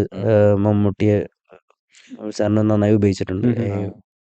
അപ്പോൾ ഒരുപാട് കാര്യങ്ങളിൽ AI അപ്ലിക്കേഷൻ വരും. അത് ഇനിയും അത് ഇവോൾവ് ചെയ്ത് ഇഷ്ടംപോലെ പോകാനുണ്ടെന്നാണ് എനിക്ക് തോന്നുന്നത്. എന്ന് വെച്ച് കഴിഞ്ഞാൽ ഒരുപാട് തരത്തിൽ AIയുടെ അപ്ലിക്കേഷൻസ് വരും. നമ്മുടെ ലൈഫിൽ അത് മാറ്റാൻ പറ്റാത്ത രീതിയിൽ ഇൻക്ലൂഡ് ആവും എന്നാണ്. ഷംസു സാറിന്റെ ഒക്കെ വരാൻ പോകുന്ന പ്രൊജക്റ്റിലൊക്കെ AIയുടെ ട്രെൻഡ്സും കാര്യങ്ങളൊക്കെ അപ്ലൈ ചെയ്യും. ആവശ്യത്തിന് എല്ലാം അപ്ലൈ ചെയ്യും, ഉറപ്പായും. ഓക്കെ, ആസ് ആൻ ഇൻവെസ്റ്റർ ഒരു എന്തൊക്കെ കാര്യങ്ങളായിരിക്കും ഒരാളെ പിച്ച് ചെയ്യാൻ വന്ന നോക്കണ്ടാവുക? ആസ് ആൻ ഇൻവെസ്റ്റർ ഞാനിപ്പം ഇപ്പോ ഞാൻ വേറെ കമ്പനികളിലൊക്കെ സ്റ്റാർട്ടപ്പുകളിലൊക്കെ ഇൻവെസ്റ്റ് ചെയ്തിട്ടുണ്ട്. ഇപ്പൊ ഞാൻ കൂടുതൽ നമ്മുടെ കോളേജിലെ സ്റ്റുഡൻസിനെ കൊണ്ട് തന്നെ സ്റ്റാർട്ടപ്സ് ബിൽഡ് ചെയ്യാനാണ് ശ്രമിക്കുന്നത്. ഞാൻ തന്നെ ഒരുപാട് അങ്ങനെ പഠിച്ചിട്ടുള്ളതുകൊണ്ട് തന്നെ നമ്മളുടെ അറിവുകൾ നമ്മുടെ സ്റ്റുഡൻസിന് കൊടുക്കുക. ഇപ്പൊ കോളേജിൽ റീസെന്റ് മെന്റർ സ്റ്റാർട്ടപ്പ് ലീഗ് എന്ന് പറഞ്ഞിട്ട് ഞങ്ങൾ പ്രോഗ്രാം നടത്തുന്നുണ്ട്. അപ്പൊ മെന്റർ സ്റ്റാർട്ടപ്പ് ലീഗ് എന്ന് പറഞ്ഞാൽ സ്റ്റുഡൻസിനെ ഒരു 8 ഗ്രൂപ്പായിട്ട് ക്രിയേറ്റ് ചെയ്തിട്ട് അവര് നമ്മുടെ ഇപ്പൊ ഉള്ള വേൾഡിലുള്ള ആൾക്കാർക്ക് ആവശ്യമായിട്ടുള്ള പ്രോബ്ലംസ്, അല്ലെങ്കിൽ എന്താണോ പ്രോബ്ലം അവർ കണ്ടെത്തുന്ന പ്രോബ്ലംസ്, വിച്ച് ഈസ് റവന്യൂ കിട്ടുന്ന പ്രോബ്ലംസ്, റവന്യൂ കിട്ടാവുന്ന പ്രോബ്ലംസിനെ അവർ സൊല്യൂഷൻ കണ്ടെത്തി അതിന് പ്രൊഡക്റ്റ് ബിൽഡ് ചെയ്ത് അവർ നമ്മുടെ അടുത്ത് പിച്ച് ചെയ്യുവാണ്. അപ്പൊ അങ്ങനെയുള്ള ഇതെടുത്തിട്ട് നമ്മൾ ചെയ്യുന്നു. അപ്പൊ ഇതില് ബേസിക്കലി കാണുന്നത് എന്താണ്, അതിന്റെ ഏറ്റവും വലിയ കാര്യം എന്ന് പറഞ്ഞാൽ ഒരു റൈറ്റ് പ്രോബ്ലം ഉണ്ടായിരിക്കണം. ആ റൈറ്റ് പ്രോബ്ലത്തിന് സൊല്യൂഷൻ ഉണ്ടായിരിക്കണം. ആ പ്രോബ്ലത്തിന് ആൾക്കാർ പേ ചെയ്യാൻ തയ്യാറാവുന്നതായിരിക്കണം. അത് ആ പ്രോബ്ലം മാക്സിമം എത്ര ആൾക്കാരുടെ പ്രോബ്ലം ആണോ അത്രയും കൂടുതൽ നമുക്ക് റവന്യൂ കൂടുതൽ. ഇതുവരെ ഇപ്പൊ പല രീതിയിൽ ഇൻവെസ്റ്റ്മെന്റ്സ് ഒക്കെ ചെയ്തിട്ടുണ്ടാവുന്നല്ലേ? അപ്പം ചെയ്തതിൽ അല്ലെങ്കിൽ ചെയ്യാൻ വിട്ടുപോയിട്ട് റിഗ്രറ്റ് ചെയ്ത ഇൻവെസ്റ്റ്മെന്റ്സ് ഉണ്ടായിരുന്നു? അതേപോലെ അതിപ്പോ മൂവിന്റെ കേസിലും അപ്ലൈ കേട്ടോ. നല്ലൊരു സ്ക്രിപ്റ്റ് വന്നിട്ട് ഒഴിവാക്കാന്ന് പിന്നെ അത് ഹിറ്റായിട്ട് റിഗ്രറ്റ് ചെയ്യുന്നതുകൊണ്ടല്ലോ, അങ്ങനെയൊന്നും ഉണ്ടായിട്ടില്ല. ബേസിക്കലി അങ്ങനെ ഞാൻ അത്രയും കൂടുതൽ പ്രൊജക്റ്റുകൾ കേൾക്കാറില്ല. അത് ചിലപ്പം അതുകൊണ്ടായിരിക്കാം. ഇപ്പൊ സാർ വർക്ക് ചെയ്തിട്ടുള്ള പ്രൊജക്ടുകളാണെങ്കിലും ഇപ്പം 1983 അന്നത്തെ സമയത്ത് നമ്മൾ ചിന്തിക്കാൻ പോലും പറ്റാത്ത ഒരു സബ്ജക്റ്റ് ആയിരുന്നു. കാരണം ഒരു പഴയ 1983 നമ്മൾ ഇവിടെ തിരിച്ചു കൊണ്ടുവരികയാണ് ആ ഒരു കാലഘട്ടത്തിന്.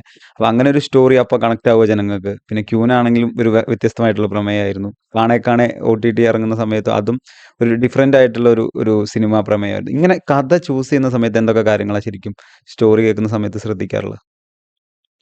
സ്റ്റോറി കേൾക്കുന്ന സമയത്ത് ഏറ്റവും കൂടുതൽ ഈ ഒരു സബ്ജക്റ്റ് ജനങ്ങൾക്ക് ഉം, റിലേറ്റ് ചെയ്യാൻ പറ്റുമെന്ന് ഉം, ചിന്തിക്കും. കാരണം ഇപ്പം ഞാൻ എൻ്റെ ഒരു മനസ്ഥിതി മാത്രം വെച്ചുകൊണ്ട് ഇങ്ങനെയൊക്കെ ചെയ്ത സിനിമ ഞാൻ പലരും അങ്ങനെ പറഞ്ഞു കേട്ടിട്ടുണ്ട്. ഉം, ഉം, ഇങ്ങനെ ചെയ്ത സിനിമ ഇതാവും, ഇങ്ങനെ ചെയ്ത അങ്ങനെയല്ല. കാരണം വെച്ചാൽ 15 lakhs ഓഫ് ആൾക്കാർ വീട്ടിൽ നിന്ന് ഉം, പുറത്തിറങ്ങി ഉം. തിയേറ്ററിൽ വന്ന് പടം കണ്ടാൽ മാത്രമാണ്, പേ ചെയ്ത് പടം കണ്ടാൽ മാത്രമാണ് പടം ഹിറ്റാവത്തുള്ളൂ. ഓക്കെ. അപ്പൊ അതിനുള്ള എഫേർട്ട് എന്താണ്? അവര് വീട്ടിലിരിക്കുമ്പോൾ തീരുമാനിക്കണം എന്റെ സമയം ഇതിൽ ചെലവാക്കുക, വീട്ടിൽ നിന്ന് ഉം. വണ്ടി എടുക്കണം, ഇറങ്ങണം, വരണം, ഒരു തിയേറ്ററിൽ ഇടണം, അവിടെ പോയി പേ ചെയ്യണം, അതെ. പടം കാണണം. ഇത്രയും ഒരു ഡ്രൈവിംഗ് ഫോഴ്സ് പറഞ്ഞാൽ 15 ലക്ഷം ആൾക്കാർ അങ്ങനെ ഇറങ്ങണം. ഓക്കെ. അതിൽ 5 ലക്ഷം ആൾക്കാരെങ്കിലും അതിൽ ഡിസിഷൻ ഫാക്ടേഴ്സ് ആയിരിക്കും, അതെ അതെ അല്ലേ? അതെ. അപ്പൊ ഒന്ന് ആലോചിച്ച് ഏതെങ്കിലും ഒരു പ്രൊഡക്റ്റ്, ഒരു പ്രൊഡക്റ്റ് നമ്മൾ ഒരു 2 ആഴ്ച കൊണ്ട് 15 ലക്ഷം ആൾക്കാർക്ക് വിൽക്കാൻ ശ്രമിക്കുകയാണത്, വേറൊരു ആസ്പെക്റ്റിൽ നോക്കിക്കഴിഞ്ഞാൽ, അതെ അതെ, അതെ അതെ. True true true. അപ്പൊ അതൊരു വലിയ ഫാക്ടർ. അപ്പൊ അത്രയും ഡിസിഷൻ എടുക്കാൻ പറ്റുന്ന ഒരു സ്റ്റോറി നമ്മൾ ഉം. ചിന്തിക്കുമ്പോൾ നമ്മൾ അത്രയും ആൾക്കാരെ ഇമ്പാക്ട് ചെയ്യാൻ പറ്റുന്ന ഒരു സബ്ജക്റ്റ് ആണോ എന്നുള്ളതാണ് അതിന്റെ ഒരു ഫസ്റ്റ് ഇതുണ്ടാവുക. ഞാൻ ഈ പടം മുന്നേ വന്നിട്ടുണ്ടോ അങ്ങനെയൊന്നും ചിന്തിക്കാൻ എനിക്കറിയില്ല. കാരണം വെച്ചാൽ ഞാൻ അത്രയും സിനിമകളൊന്നും കണ്ടിട്ടുള്ള ആളൊന്നുമല്ല. പക്ഷെ ഒരു കോമൺ സെൻസിൽ ഒരു സാധാരണക്കാരനായിട്ട് ചിന്തിക്കും, അത്രേ ഉള്ളൂ. സാധാരണക്കാർക്ക് അത് ഇഷ്ടപ്പെടുമെന്നും ചിന്തിക്കും. ഓക്കെ. നോർമലി ഇപ്പം ഇപ്പൊ സാർ ചെയ്ത മൂവീസിലാണെന്നുണ്ടെങ്കിലും ഈ കാസ്റ്റിംഗ് പ്രോസസ് ഒക്കെ എങ്ങനെയാണ്? അത് കംപ്ലീറ്റ്ലി ഡയറക്ടർ തന്നെയാണോ എല്ലാം ചൂസ് ചെയ്യുന്നത്? അതിന്റെ പ്രോസസ് എങ്ങനെ? അത് ടീമായിരിക്കും ഉം. സെലക്ട് ചെയ്യുന്നത്. Okay. എല്ലാവരും ഡിസ്കസ് ചെയ്യും. Okay. ആരുടെയും ഇപ്പോ ഒരു പ്രൊഡ്യൂസറുടെയോ ഡയറക്ടറുടെയോ റൈറ്ററുടെയോ മാത്രം ഇതായിരിക്കത്തില്ല. എപ്പോഴും ഒരു ടീമായിരിക്കും ഡിസ്കസ് ചെയ്ത് തീരുമാനിക്കുന്നത്. Okay. കൂടുതൽ ഹാൻഡ് എപ്പോഴും ഡയറക്ടർ തന്നെ ആയിരിക്കും. ഇപ്പൊ നമ്മൾ ഒരു കമ്പനി എടുത്തു കഴിഞ്ഞാണെങ്കിൽ ആ കമ്പനിയുടെ സിഇഒക്ക് ആയിരിക്കുമല്ലോ ഡിസിഷൻ പവർ Yes. കൂടുതൽ. Okay. അപ്പം ഒരു ഫിലിമിൽ എപ്പോഴും കൂടുതൽ ഡിസിഷൻ മേക്കിംഗ് എടുക്കുന്നത്, ഫൈനൽ ഡിസിഷൻസ് എപ്പോഴും Okay. സിഇഒ ആയിരിക്കും, Okay. ഡയറക്ടർ ആയിരിക്കും. ഇപ്പോൾ റീസെൻ്റ്ലി വരുന്ന ന്യൂസുകളാണെന്നുണ്ടെങ്കിൽ മൂവി ഫീൽഡിൽ ഡ്രഗ് അബ്യൂസും കാര്യങ്ങളും, പിന്നെ കുറച്ച് മുന്നേ മീടു പോലുള്ള വേറെയും കുറേ പ്രശ്നങ്ങളുണ്ടായിരുന്നു. ശരിക്കും ഈ ഒരു തരത്തിൽ ആലോചിക്കുമ്പോൾ ഇത് മൂവി ഫീൽഡിലുള്ള ആളുകളുടെ പേരുകൾ വരുമ്പോഴാണല്ലോ ഇതൊരു പ്രശ്നമായിട്ടൊക്കെ മാറുന്നത്, കൂടുതൽ ആൾക്കാരിലേക്ക് എത്തുന്നത്. അപ്പോൾ അതുകൊണ്ടാണോ ഇത് ഇങ്ങനെയുള്ള കാര്യങ്ങൾ കൂടുതൽ വരുന്നത്? അല്ലെങ്കിൽ അല്ലെങ്കിൽ ഈ ആർട്ടും ഡ്രഗും ആയിട്ട് ഭയങ്കര എന്തെങ്കിലും കണക്ഷൻ അതെ ഉണ്ടെന്ന് വിചാരിക്കുന്നു. എനിക്ക് അറിയില്ല. കാരണം വെച്ചാൽ ഇത് എല്ലാ സമൂഹത്തില് എല്ലാ സ്ഥലത്തും ഈ കാര്യങ്ങളുണ്ട്. പക്ഷെ ഇപ്പം ഇത് കാര്യം മാത്രമല്ലല്ലോ. ഇപ്പൊ സിനിമ എന്ന് പറയുമ്പോൾ നമ്മൾ സിനിമയുടെ ഭാഗമാകുമ്പോൾ നമ്മൾ കൂടുതൽ റെസ്പോൺസിബിൾ ആവാൻ ബാധ്യസ്ഥരാണ് ഓക്കെ. എന്നുള്ളതാണ് എനിക്ക് തോന്നുന്നത്. നമ്മളെ ഇൻഫ്ലുവൻസ് ചെയ്യുന്ന ഒരുപാട് ആളുകൾ ഉണ്ടാവില്ല. നമ്മളെ ഇൻഫ്ലുവൻസ് ചെയ്യുന്ന ഒരുപാട് ആളുകളുണ്ട്. ഒരു തരത്തില് നോക്കി കാണുന്ന ഒരുപാട് ആൾക്കാരുണ്ട്. അപ്പുറത്തെ സൈഡിലാണെന്നുണ്ടെങ്കിൽ അത് എക്സ്പ്ലോയിറ്റ് ചെയ്യാനും ഒരുപാട് ആൾക്കാരുണ്ട്. കാരണം ഇപ്പം ഒരു സിനിമയിലെ ഒരാള് ഒരു തെറ്റ് ചെയ്യുന്നതായിരിക്കും ബാക്കിയുള്ളവർക്ക് കാണുമ്പോൾ അത് കൂടുതൽ ഇത് ചെയ്യണം. അപ്പൊ അതിപ്പോ ലോകത്തിലെ എല്ലാ കാര്യത്തിലും അങ്ങനെയാണെന്ന് എനിക്ക് തോന്നുന്നു.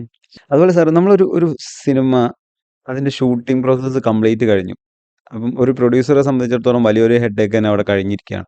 അതിനുശേഷം ബാക്കിയുള്ള കാര്യങ്ങളിലും പ്രൊഡ്യൂസർ ഇടപെടാറുണ്ട്. ഇപ്പോൾ എഡിറ്റിങ്ങിലാണെങ്കിലും അതിന്റെ മ്യൂസിക്, ബാക്കിയുള്ള പോസ്റ്റ് പ്രൊഡക്ഷൻ വർക്ക്സ് കാര്യങ്ങളിലൊക്കെ ഒരു പ്രൊഡ്യൂസറുടെ പങ്ക് എത്രത്തോളം?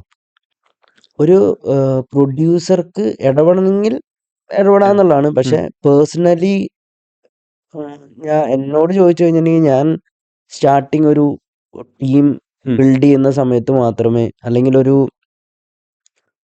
പ്രൊജക്റ്റ് നമ്മൾ ചെയ്യാൻ തീരുമാനിക്കുമ്പോൾ, നമ്മൾ ആ പ്രോജക്റ്റ് ചെയ്യാൻ തീരുമാനിക്കുന്ന സമയത്തുള്ള ഒരു കോർ ടീം, നമ്മൾ ബിസിനസ് എടുത്തു കഴിഞ്ഞാൽ നമ്മൾ ഒരു കോർ ടീമിനെ നമ്മൾ ഫിക്സ് ചെയ്യും. പിന്നെ അതേപോലെ അതിനൊരു പ്ലാൻ ഉണ്ടായിരിക്കും. പ്ലാൻ എന്ന് പറഞ്ഞാൽ സ്ക്രിപ്റ്റ്. ആ സ്ക്രിപ്റ്റിലും ആ ടീമിലും മാത്രമേ നമ്മൾ അങ്ങനെ സ്ട്രോങ് ആയിട്ട് ഒരു ഇത് ചെയ്യാറുള്ളൂ. അതിനുശേഷം മിക്കവാറും ആ കോർ ടീം ആയിരിക്കും അത് ഡ്രൈവ് ചെയ്യുന്നത്. അത് ആ കോർ ടീമിനെ ഡ്രൈവ് ചെയ്യുന്ന മിക്കവാറും ഡയറക്ടർ തന്നെ ആയിരിക്കും. Build A team and they build A business എന്ന് പറഞ്ഞ പോലെ. അതെ. ഞാൻ വിശ്വസിക്കുന്നത് ഉം ഉം. അതിലാണ്. Okay. കാരണം പിന്നീട് ഉണ്ടാവുന്ന ഓരോ കാര്യങ്ങൾക്കും ഉം ഉം. കാരണം പിന്നീട് എന്തെങ്കിലും സംഭവിക്കുന്നുണ്ടെങ്കിൽ നമ്മൾ ആദ്യം ചെയ്ത കാര്യമാണ് പിഴച്ചത്. ഉം ഉം ഉം. ഇതുവരെ അങ്ങനെയുള്ള പ്രശ്നങ്ങൾ ഉണ്ടായിട്ടില്ല. ഉണ്ടായിട്ടില്ല. കാരണം ഇപ്പൊ ഞാനിപ്പോ ഒരു റീസെന്റ് വെബ് സീരീസ് ചെയ്യുന്നുണ്ട്, ഇനിയിപ്പോ ഒരു പടം ചെയ്യാൻ പോകുന്നുണ്ട്. ഉം ഉം. എല്ലാത്തിലും ബെസ്റ്റ് അതാണോ ടീമാണ്. ഈ ഐസ് എന്ന് പറഞ്ഞത്? അത് ഐസ് വെബ് സീരീസ് ആണ്. ഓക്കെ. അപ്പൊ അതൊക്കെ എല്ലാം ബെസ്റ്റ് ടീമാണ്. ഇതുവരെ അങ്ങനെ എനിക്കിതുവരെ ചലഞ്ച് വന്നിട്ടില്ല. ഇനിയിപ്പോ വന്നാലേ അറിയുള്ളൂ. ഇതുവരെ എവറിത്തിങ് ആ ഒരു ടീമിൽ എല്ലാം നന്നായിട്ട് പോയിട്ടുണ്ട്. ഓക്കെ. നമ്മൾ ഈ നെറ്റ്ഫ്ലിക്സും ഇപ്പോൾ കൊറോണയ്ക്ക് ശേഷമാണ് നെറ്റ്ഫ്ലിക്സും പ്രൈമും ഒക്കെ ഭയങ്കരമായിട്ട് എല്ലാവരും യൂസ് ചെയ്യാനൊക്കെ തുടങ്ങുന്നത്. അപ്പോൾ അതിന് ശേഷമാണ് മലയാളം മൂവീസിൻ്റെ റീച്ചും കൂടുന്നത്. അപ്പോൾ നമ്മൾ സ്പെസിഫിക്കലി ഒക്കെ പറയുകയാണെങ്കിൽ ഫഹദ് ഫാസിലൊക്കെ ഒരു പാൻ ഇന്ത്യൻ ആയിട്ട് അറിയപ്പെടാനൊക്കെ തുടങ്ങുന്നത് ഈ ഒരു ഇതിന് ശേഷമാണ്. അപ്പോൾ ഇങ്ങനെ ഒരു പാൻ ഇന്ത്യൻ അപ്പീൽ അല്ലെങ്കിൽ ഇന്ത്യയൊക്കെ വിട്ടും ഇൻ്റർനാഷണൽ അപ്പീലൊക്കെ വന്നപ്പോൾ ഒരു മൂവി പ്രൊഡക്ഷൻ്റെ കോസ്റ്റും അതിനനുസരിച്ച് കൂടിയിട്ടുണ്ടാവില്ലേ? പ്രൊഡക്ഷൻ കോസ്റ്റ് ഞാൻ നേരത്തെ പറഞ്ഞ പോലെയാണ്. അത് പ്രൊഡക്ഷൻ കോസ്റ്റ് കൂടുന്നു എന്നുള്ളത് ഒരിക്കലും ജനങ്ങളെ സിനിമയെ വേർതിരിക്കാൻ ഫാക്ടർ ആവുന്നില്ല എന്നാണ് എനിക്ക് തോന്നുന്നത്. ചിലപ്പം മാസ് പടങ്ങൾക്ക് ചിലപ്പം ആൾക്കാർ കൂടുതൽ വരുമായിരിക്കാം. കൂടുതൽ ആൾക്കാർ ചിലപ്പോൾ മാസ് ഇനീഷ്യൽ വരുമായിരിക്കാം. കൂടുതൽ സ്പെൻഡ് ചെയ്തിട്ടുള്ള പടമാണ്, അല്ലെങ്കിൽ കൂടുതൽ വലിയ ക്യാൻവാസിൽ ചെയ്തിട്ടുള്ള പടങ്ങളാണെന്ന് വരുമ്പോൾ ചിലപ്പോൾ കൂടുതൽ ഇനീഷ്യൽ വരുമായിരിക്കാം. പക്ഷെ ആ പടത്തിന്റെ സക്സസിനെ ഒരിക്കലും അതൊരു ബാധകമാണെന്ന് എനിക്ക് തോന്നുന്നില്ല. ഓക്കെ. അല്ല, ഞാൻ ഉദ്ദേശിച്ചതെന്ന് വെച്ചാൽ ഈ റീച്ച് കൂടുന്നതിനനുസരിച്ച് ആക്ടേഴ്സ് അവരുടെ റെമ്യൂണറേഷനും കൂട്ടാനും ഒക്കെ സാധ്യതയുണ്ടല്ലോ. അപ്പോൾ നമ്മൾ ഹിന്ദിയിലൊക്കെ എടുത്തു നോക്കുകയാണെങ്കിൽ പടത്തിന്റെ 3/4 ഭാഗം സ്പെൻഡും ഇവരുടെ റെമ്യൂണറേഷൻ ആയിരിക്കും. അതേപോലെയൊക്കെ ഇവിടെ ആവാൻ സാധ്യതയില്ലേ ഇപ്പോൾ ഒരു വലിയൊരു സ്റ്റാറിനൊക്കെ വെച്ച് ചെയ്യുന്ന ഒരു സെനാരിയോ വരുമ്പോൾ? അതെന്താ അറിയോ, എപ്പോഴും ഞാൻ ഇതിൽ കാണുന്നത് വെച്ച് കഴിഞ്ഞാൽ ജനങ്ങൾ തന്നെയാണ് ഡിസിഷൻ ഫാക്ടേഴ്സ്. ഇപ്പം പണ്ട് സാറ്റലൈറ്റ് ആയിരുന്നു സിനിമകളുടെ ഏറ്റവും വലിയൊരു റവന്യൂ. അപ്പൊ സാറ്റലൈറ്റ് മുന്നിൽ നിൽക്കുന്ന സമയത്ത്, അതായത് സാറ്റലൈറ്റ് ഒരു വലിയ റവന്യൂ സ്ട്രീം ആയിരിക്കുന്ന സമയത്ത് ആക്ടേഴ്സ് അതിലെ ഒരു വലിയ ഘടകമായിരുന്നു. അപ്പൊ ഇന്ന ആക്ടറെ വെച്ച് കഴിഞ്ഞാൽ സാറ്റലൈറ്റ് റവന്യൂ കൂടുതൽ, അതുകൊണ്ട് ഇതെന്നുള്ള ഒരു ഫാക്ടർ ഉണ്ടായിരുന്നു. പിന്നെ പതിയെ പതിയെ സാറ്റലൈറ്റ് മാറി, സാറ്റലൈറ്റ് പിക്ചേഴ്സ് മാറി, വീണ്ടും തിയേറ്റേഴ്സ് തന്നെയായി. പിന്നീടാണ് OTT വന്നത്. OTT വന്നപ്പോഴും സെയിം ഫാക്ടറായി വന്നു. അതായത് OTTകൾ ആൾക്കാർ വിചാരിച്ചു OTT വരുമ്പോൾ കുറച്ചും കൂടി ഫ്രഷ് കണ്ടന്റ് അല്ലെങ്കിൽ പുതിയ ടാലൻസിനെ ഹെൽപ്പ് ചെയ്യുന്ന രീതിയിലുള്ള ഒരു എക്കോസിസ്റ്റം ഒക്കെ ബിൽഡ് ആവുമെന്ന്. പക്ഷെ അങ്ങനെയൊന്നും ഉണ്ടായില്ല. സെയിം ലൈക്ക് OTTയും ആക്ടേഴ്സിനെ വെച്ചിട്ടായി പടങ്ങൾ എടുക്കുന്നത്. പക്ഷെ സത്യം പറഞ്ഞാൽ ഇപ്പൊ ഈ കുറച്ച് മാസങ്ങളും ഈ വെരി റീസെന്റ് ഇയേഴ്സുമായിട്ട് സംഭവിച്ചിരിക്കുന്നത് OTTയും അതൊന്ന് മാറി. വീണ്ടും ഇപ്പോഴും തിയേറ്ററുകൾ തന്നെയാണ് സിനിമയെ വിജയിപ്പിക്കുന്നത്. ഇപ്പോഴത്തെ ഏറ്റവും ഡ്രൈവിംഗ് ഫോഴ്സ് അല്ലെങ്കിൽ ഇപ്പൊ ഏറ്റവും വലിയ റവന്യൂ സ്ട്രീം എന്ന് പറയുന്നത് സിനിമകളെ സംബന്ധിച്ച് ഇപ്പൊ തിയേറ്റർ തന്നെയാണ്. തിയേറ്റർ എന്ന് പറഞ്ഞാൽ സാധാരണ ജനങ്ങളാണ്. സാധാരണ നമ്മളുടെ ജനങ്ങള് ഒരു പടം ആദ്യത്തെ ദിവസം കണ്ട് കമ്മ്യൂണിക്കേറ്റ് ചെയ്ത് പോയി അവര് അഭിപ്രായം പറയുന്ന അനുസരിച്ചിട്ടാണ് ഇന്ന് പടങ്ങൾ വിജയിക്കുന്നത്. അപ്പൊ പടങ്ങളെ സംബന്ധിച്ച് ഇന്ന് താരങ്ങൾ എന്ന് പറയുന്ന സത്യം പറഞ്ഞ ഇമ്പോർട്ടൻസേ ഇല്ല. നല്ല സ്റ്റോറി നല്ല കണ്ടന്റ് ആണെങ്കിൽ സിനിമ വിജയിക്കും. സോ ഈ ബോക്സ് ഓഫീസ് റവന്യൂയും സാറ്റലൈറ്റ് റൈറ്റ്സും പിന്നെ OTT റൈറ്റ്സും അല്ലാതെ വേറെ എന്തൊക്കെ റവന്യൂ സോഴ്സ് ആണ് ശരിക്കും ഒരു ഫിലിമിനെ സംബന്ധിച്ചിടത്തോളം? Overseas rights. പിന്നെ നമ്മൾ ഓവർസീസ് റൈറ്റ്സ് ഭയങ്കര ഇമ്പോർട്ടന്റ് ആണ്. ഈ ബ്രാൻഡ് കൊളാബറേഷൻസും കാര്യങ്ങളൊക്കെ ശരിക്കും ഉണ്ടാവാറുണ്ടോ സിനിമയിൽ? അധികം അത് പ്രാക്ടിക്കലായിട്ട് അങ്ങനെ നടക്കാറില്ല. വളരെ നല്ല റവന്യൂ സോഴ്സ് ആണത്. പക്ഷെ അത് എപ്പോഴും സിനിമ എടുക്കാൻ പോകുന്ന സമയത്ത് ആ ടീമിന്റെ ഒരു ടാർഗറ്റ് എന്ന് പറയുന്ന ആ സ്റ്റോറി നന്നായി കമ്മ്യൂണിക്കേറ്റ് ചെയ്യാന്നുള്ളതായിരിക്കും. അവിടെ ചിലപ്പോ ഒരു ബ്രാൻഡ് കൊളാബറേഷൻ ഒന്നും അത്ര ഇമ്പോർട്ടന്റ് ആയിട്ട് വരില്ല, അല്ലെങ്കിൽ ചിലപ്പോ അതിന് ആ പറ്റുന്ന രീതിയിൽ ചിലപ്പോ പ്ലേസ് ചെയ്യാൻ പറ്റിക്കോളണമെന്നില്ല. അത് എപ്പോഴും ഒരു ചലഞ്ചാണ്. അപ്പൊ ഒരു കമ്മിറ്റ്മെന്റ് ഇപ്പൊ പ്രൊഡക്ഷന്റെ സൈഡിൽ നിന്ന് അങ്ങനെ എടുത്താൽ പോലും ചിലപ്പോ കമ്മിറ്റ്മെന്റ് അങ്ങനെ കീപ്പ് അല്ല, ചില സിനിമകളൊക്കെ നമ്മൾ കാണാറുണ്ട്, ചില ഫ്ലാറ്റുകൾ അല്ലെങ്കിൽ ചില വണ്ടികൾ മാത്രമായിട്ട് എസ്പെഷ്യലി എടുത്ത് ഫീച്ചർ ചെയ്യുന്ന പോലെയൊക്കെ. പിന്നെ മ്യൂസിക് റൈറ്റ് ഒക്കെ ഇതിന്റെ റവന്യൂ സോഴ്സ് ആയിട്ടില്ലേ? Music rights revenue source. Music rights ഇപ്പൊ യൂട്യൂബ് റൈറ്റ്സ് ഒക്കെ റവന്യൂ സോഴ്സ് ആണ്. പക്ഷെ അപ്പൊ ഇപ്പം ഈ അടുത്ത് റീസെന്റ് ഒരു എനിക്ക് പറയാന്നറിയില്ല, കാരണം ഇപ്പം 3-4 മാസങ്ങളായിട്ട് പ്രൊഡ്യൂസേഴ്സ് അസോസിയേഷൻ വലിയ രീതിയിൽ കണക്കുകൾ പുറത്തു വിടുന്നുണ്ട്. മലയാള സിനിമ നഷ്ടത്തിലാണ്. കഴിഞ്ഞ മാസം ഇറങ്ങിയതിൽ ഒരു പടം മാത്രമേ വിജയിച്ചിട്ടുള്ളൂ. ഈ മാസം ഇറങ്ങിയ 2 പടം, ഒരുപാട് പടങ്ങൾ ഒരു മാസം ഇറങ്ങുന്നുണ്ട് കേരളത്തിൽ. അപ്പം ശരിക്കും അത് തിയേറ്ററിൽ നിന്നുള്ള റവന്യൂ മാത്രം വെച്ചിട്ടുള്ള കണക്കാണോ, അല്ലെങ്കിൽ മൊത്തത്തിൽ ഇത്രയും കണക്കുകൾ വെച്ചിട്ടും മലയാള സിനിമ നഷ്ടത്തിലാണ് എന്നാണോ? അങ്ങനെ ആണെങ്കിൽ എന്തുകൊണ്ടാണ് പിന്നെ ആളുകൾ ഇപ്പോഴും സിനിമകൾ പ്രൊഡ്യൂസ് ചെയ്യുന്നുണ്ടല്ലോ? അപ്പൊ ഇത്രയും ഭീമമായിട്ട് നഷ്ടം ഉണ്ടെങ്കിൽ ആളുകൾ സിനിമ പിന്നെയും പ്രൊഡ്യൂസ് ചെയ്യില്ലല്ലോ. നമ്മളിപ്പോ ബിസിനസ് നോക്കിക്കഴിഞ്ഞാല് നമ്മുടെ നാട്ടിൽ എത്ര ഹോട്ടലുകൾ തുറക്കുകയും അടയ്ക്കുകയും ചെയ്യുന്നു. അതെ. ഇഷ്ടം പോലെ ഇപ്പൊ ബിസിനസിന്റെ സക്സസ് റേഷ്യോ നോക്കിയാലും ഉം. എനിക്ക് തോന്നുന്നു ബിലോ 5% ആണ് 5 ഇയർ സസ്റ്റെയിൻ ചെയ്യുന്ന ബിസിനസ്സുകളുള്ളൂ. ഓ. 5% തുടങ്ങുന്ന ബിസിനസ്സുകൾ മാത്രമാണ് 5 ഇയേഴ്സ് സസ്റ്റെയിൻ ചെയ്യുന്നുള്ളൂ. അപ്പൊ ഒരു ലോങ് ടൈമിലാണ് അത് ഫെയിലിയർ ആവുന്നത്. ഫെയിലിയർ ആകുമ്പോൾ നരകിച്ച് ആണ് അത് ഫെയിലിയർ ആയി പോകുന്നത്. സിനിമ കുറച്ചുകൂടി ബെറ്റർ ആണെന്നാണ് പേഴ്സണലി. ചിലപ്പോ ആൾക്കാരെ കൊല്ലും ഞാനിത് പറഞ്ഞു കഴിഞ്ഞാൽ. കാരണം വെച്ചാൽ പക്ഷെ എന്താന്ന് വെച്ച് കഴിഞ്ഞാൽ ഒന്ന് എന്റെ സിനിമ എടുത്തതെല്ലാം സക്സസ് ആണ്. അതുകൊണ്ട് ചിലപ്പോ അങ്ങനെ ചിന്തിക്കുന്നതായിരിക്കും. പൊതുവെ ഞാൻ കാണുമ്പോഴും ഫെയിലിയർ ആയ സിനിമകൾക്കൊക്കെ റീസൺ ഉണ്ടെന്നാണ് എനിക്ക് തോന്നിയിട്ടുള്ള ഒരു കാര്യം. പിന്നെ ഞാൻ കാണുന്നത് ബാക്കിയുള്ള ബിസിനസ്സിനേക്കാൾ കുറച്ചുകൂടി കുറച്ചുകൂടി നോക്കിയും കണ്ട സേഫ് ആവാൻ പറ്റുന്ന ബിസിനസ്സാണ് സിനിമ എന്നുള്ളതാണ് എന്റെ ഇതുവരെയുള്ള എക്സ്പീരിയൻസിൽ. ഒരു കാശ് ഉണ്ടാക്കാന്നുള്ളതാണോ ഉദ്ദേശം? എന്ന് വെച്ച് കഴിഞ്ഞാൽ വലിയ നഷ്ടം വരാം നോക്കിയും കണ്ടും ചെയ്തു കഴിഞ്ഞാൽ. കാരണം വെച്ചാൽ അത് ഭയങ്കര പാടാണ്. പേഷ്യൻസ് വേണം. കാരണം സിനിമ ഇപ്പം എന്താ പറയാ, സിനിമയുടേതായിട്ടുള്ള കുറെ ഇക്വേഷൻസും കുറെ കാര്യങ്ങളുണ്ട്. ഞാൻ പറഞ്ഞ ഇപ്പൊ നേരത്തെ പറഞ്ഞ പോലുള്ള ഇപ്പം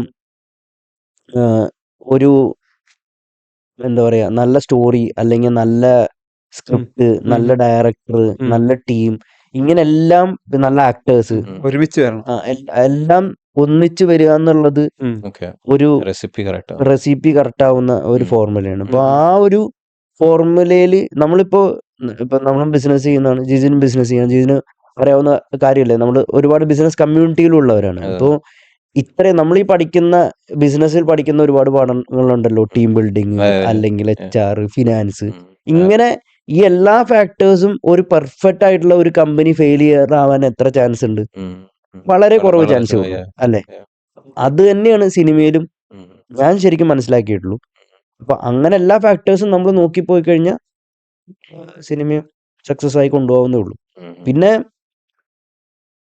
ബാക്കിയുള്ള ബിസിനസ്സുകൾ പോലെയല്ലേ, ഇപ്പൊ ഞാനൊരു സ്റ്റീൽ കമ്പനി നടത്തി, അല്ലെങ്കിൽ ഇപ്പൊ ഞാൻ നേരത്തെ പറഞ്ഞ AI കമ്പനി ഒന്നും ഞാൻ ക്ലോസ് ചെയ്ത എന്റെ ക്രോർസ് പോയിണ്ടായിരിക്കാം. പക്ഷെ അതൊന്നും ക്ലോസ് ചെയ്ത് കഴിഞ്ഞിട്ടുണ്ടെങ്കിൽ ആൾക്കാർക്ക് അറിയൂല, മനസ്സിലാവൂല്ല. എത്രയോ ബിസിനസ്സുകൾ പൂട്ടിപ്പോകുന്നു, ആൾക്കാർ അത് നോട്ട് ചെയ്യില്ല. പക്ഷെ ഒരു സിനിമ പൊട്ടിയ നമ്മൾ തന്നെ, അതായത് എടുത്ത പ്രൊഡ്യൂസർ മൊത്തം തകർന്നു പോയിന്ന് തന്നെ ആൾക്കാർ. കാരണം എല്ലാവർക്കും അതിലൊരു ഒപ്പീനിയൻ ഉണ്ട്, അല്ലെങ്കിൽ എല്ലാ ആൾക്കാർക്കും അത് റിലേറ്റ് ചെയ്യാൻ വേണ്ടി എല്ലാ ആൾക്കാരും കണ്ടുകൊണ്ടിരിക്കുന്ന ഒരു കാര്യമാണ്. നേരത്തെ പറഞ്ഞ പോലെ എല്ലാ ആൾക്കാരുടെയും ഡെയിലി ടോക്കിൽ വരുന്ന ഒരു കാര്യമാണ് സിനിമ എന്ന് പറയുന്നത്. സോ അതുകൊണ്ട് അത് എന്റെ തകർച്ച പെട്ടെന്ന് കാൽക്കുലേഷൻസ് വരും. ഇപ്പൊ 2-3 ഇന്റർവ്യൂല് ഇത് പറഞ്ഞിട്ടുള്ളൂ, പക്ഷെ എല്ലാ സ്ഥലത്തും ചർച്ച ചെയ്തല്ലേ ഇതിലെ സിനിമ ഫെയിലിയർ ആവുന്നു. അതെ.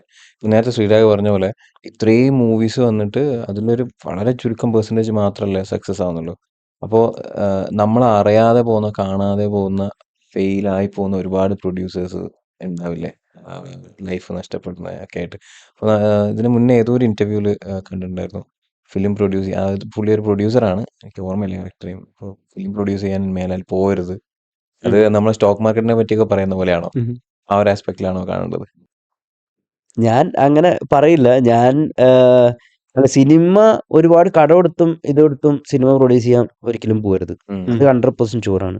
ഓക്കെ, കാരണം സിനിമയ്ക്ക് എപ്പോഴും ഒരു ലക്ക് ഒരു ഫാക്ടർ തന്നെയാണ്. 100%ഉം ലക്ക് പല തരത്തിൽ സിനിമ ലക്ക് ഫാക്ടർ എന്ന് പറയാൻ കാരണം, നമ്മളിപ്പോ റിലീസ് ചെയ്യുന്ന സമയത്ത് കൊറോണയോ അല്ലെങ്കിൽ നമ്മുടെ വെള്ളപ്പൊക്കം പോലുള്ള പ്രശ്നങ്ങളോ അല്ലെങ്കിൽ ഒരു നാഷണൽ പ്രോബ്ലം അങ്ങനെ എന്തെങ്കിലുമൊക്കെ ഉണ്ടായി കഴിഞ്ഞാൽ തന്നെ ഇത് ഒരു വട്ടം റിലീസ് ചെയ്യാനല്ലേ പറ്റത്തുള്ളൂ. നമുക്ക് ബാക്കിയുള്ള പ്രൊഡക്ഷനെ പോലെ നമുക്ക് എടുത്തു വെച്ചിട്ട് പിന്നെ ഇത് ചെയ്യാൻ പറ്റത്തില്ല.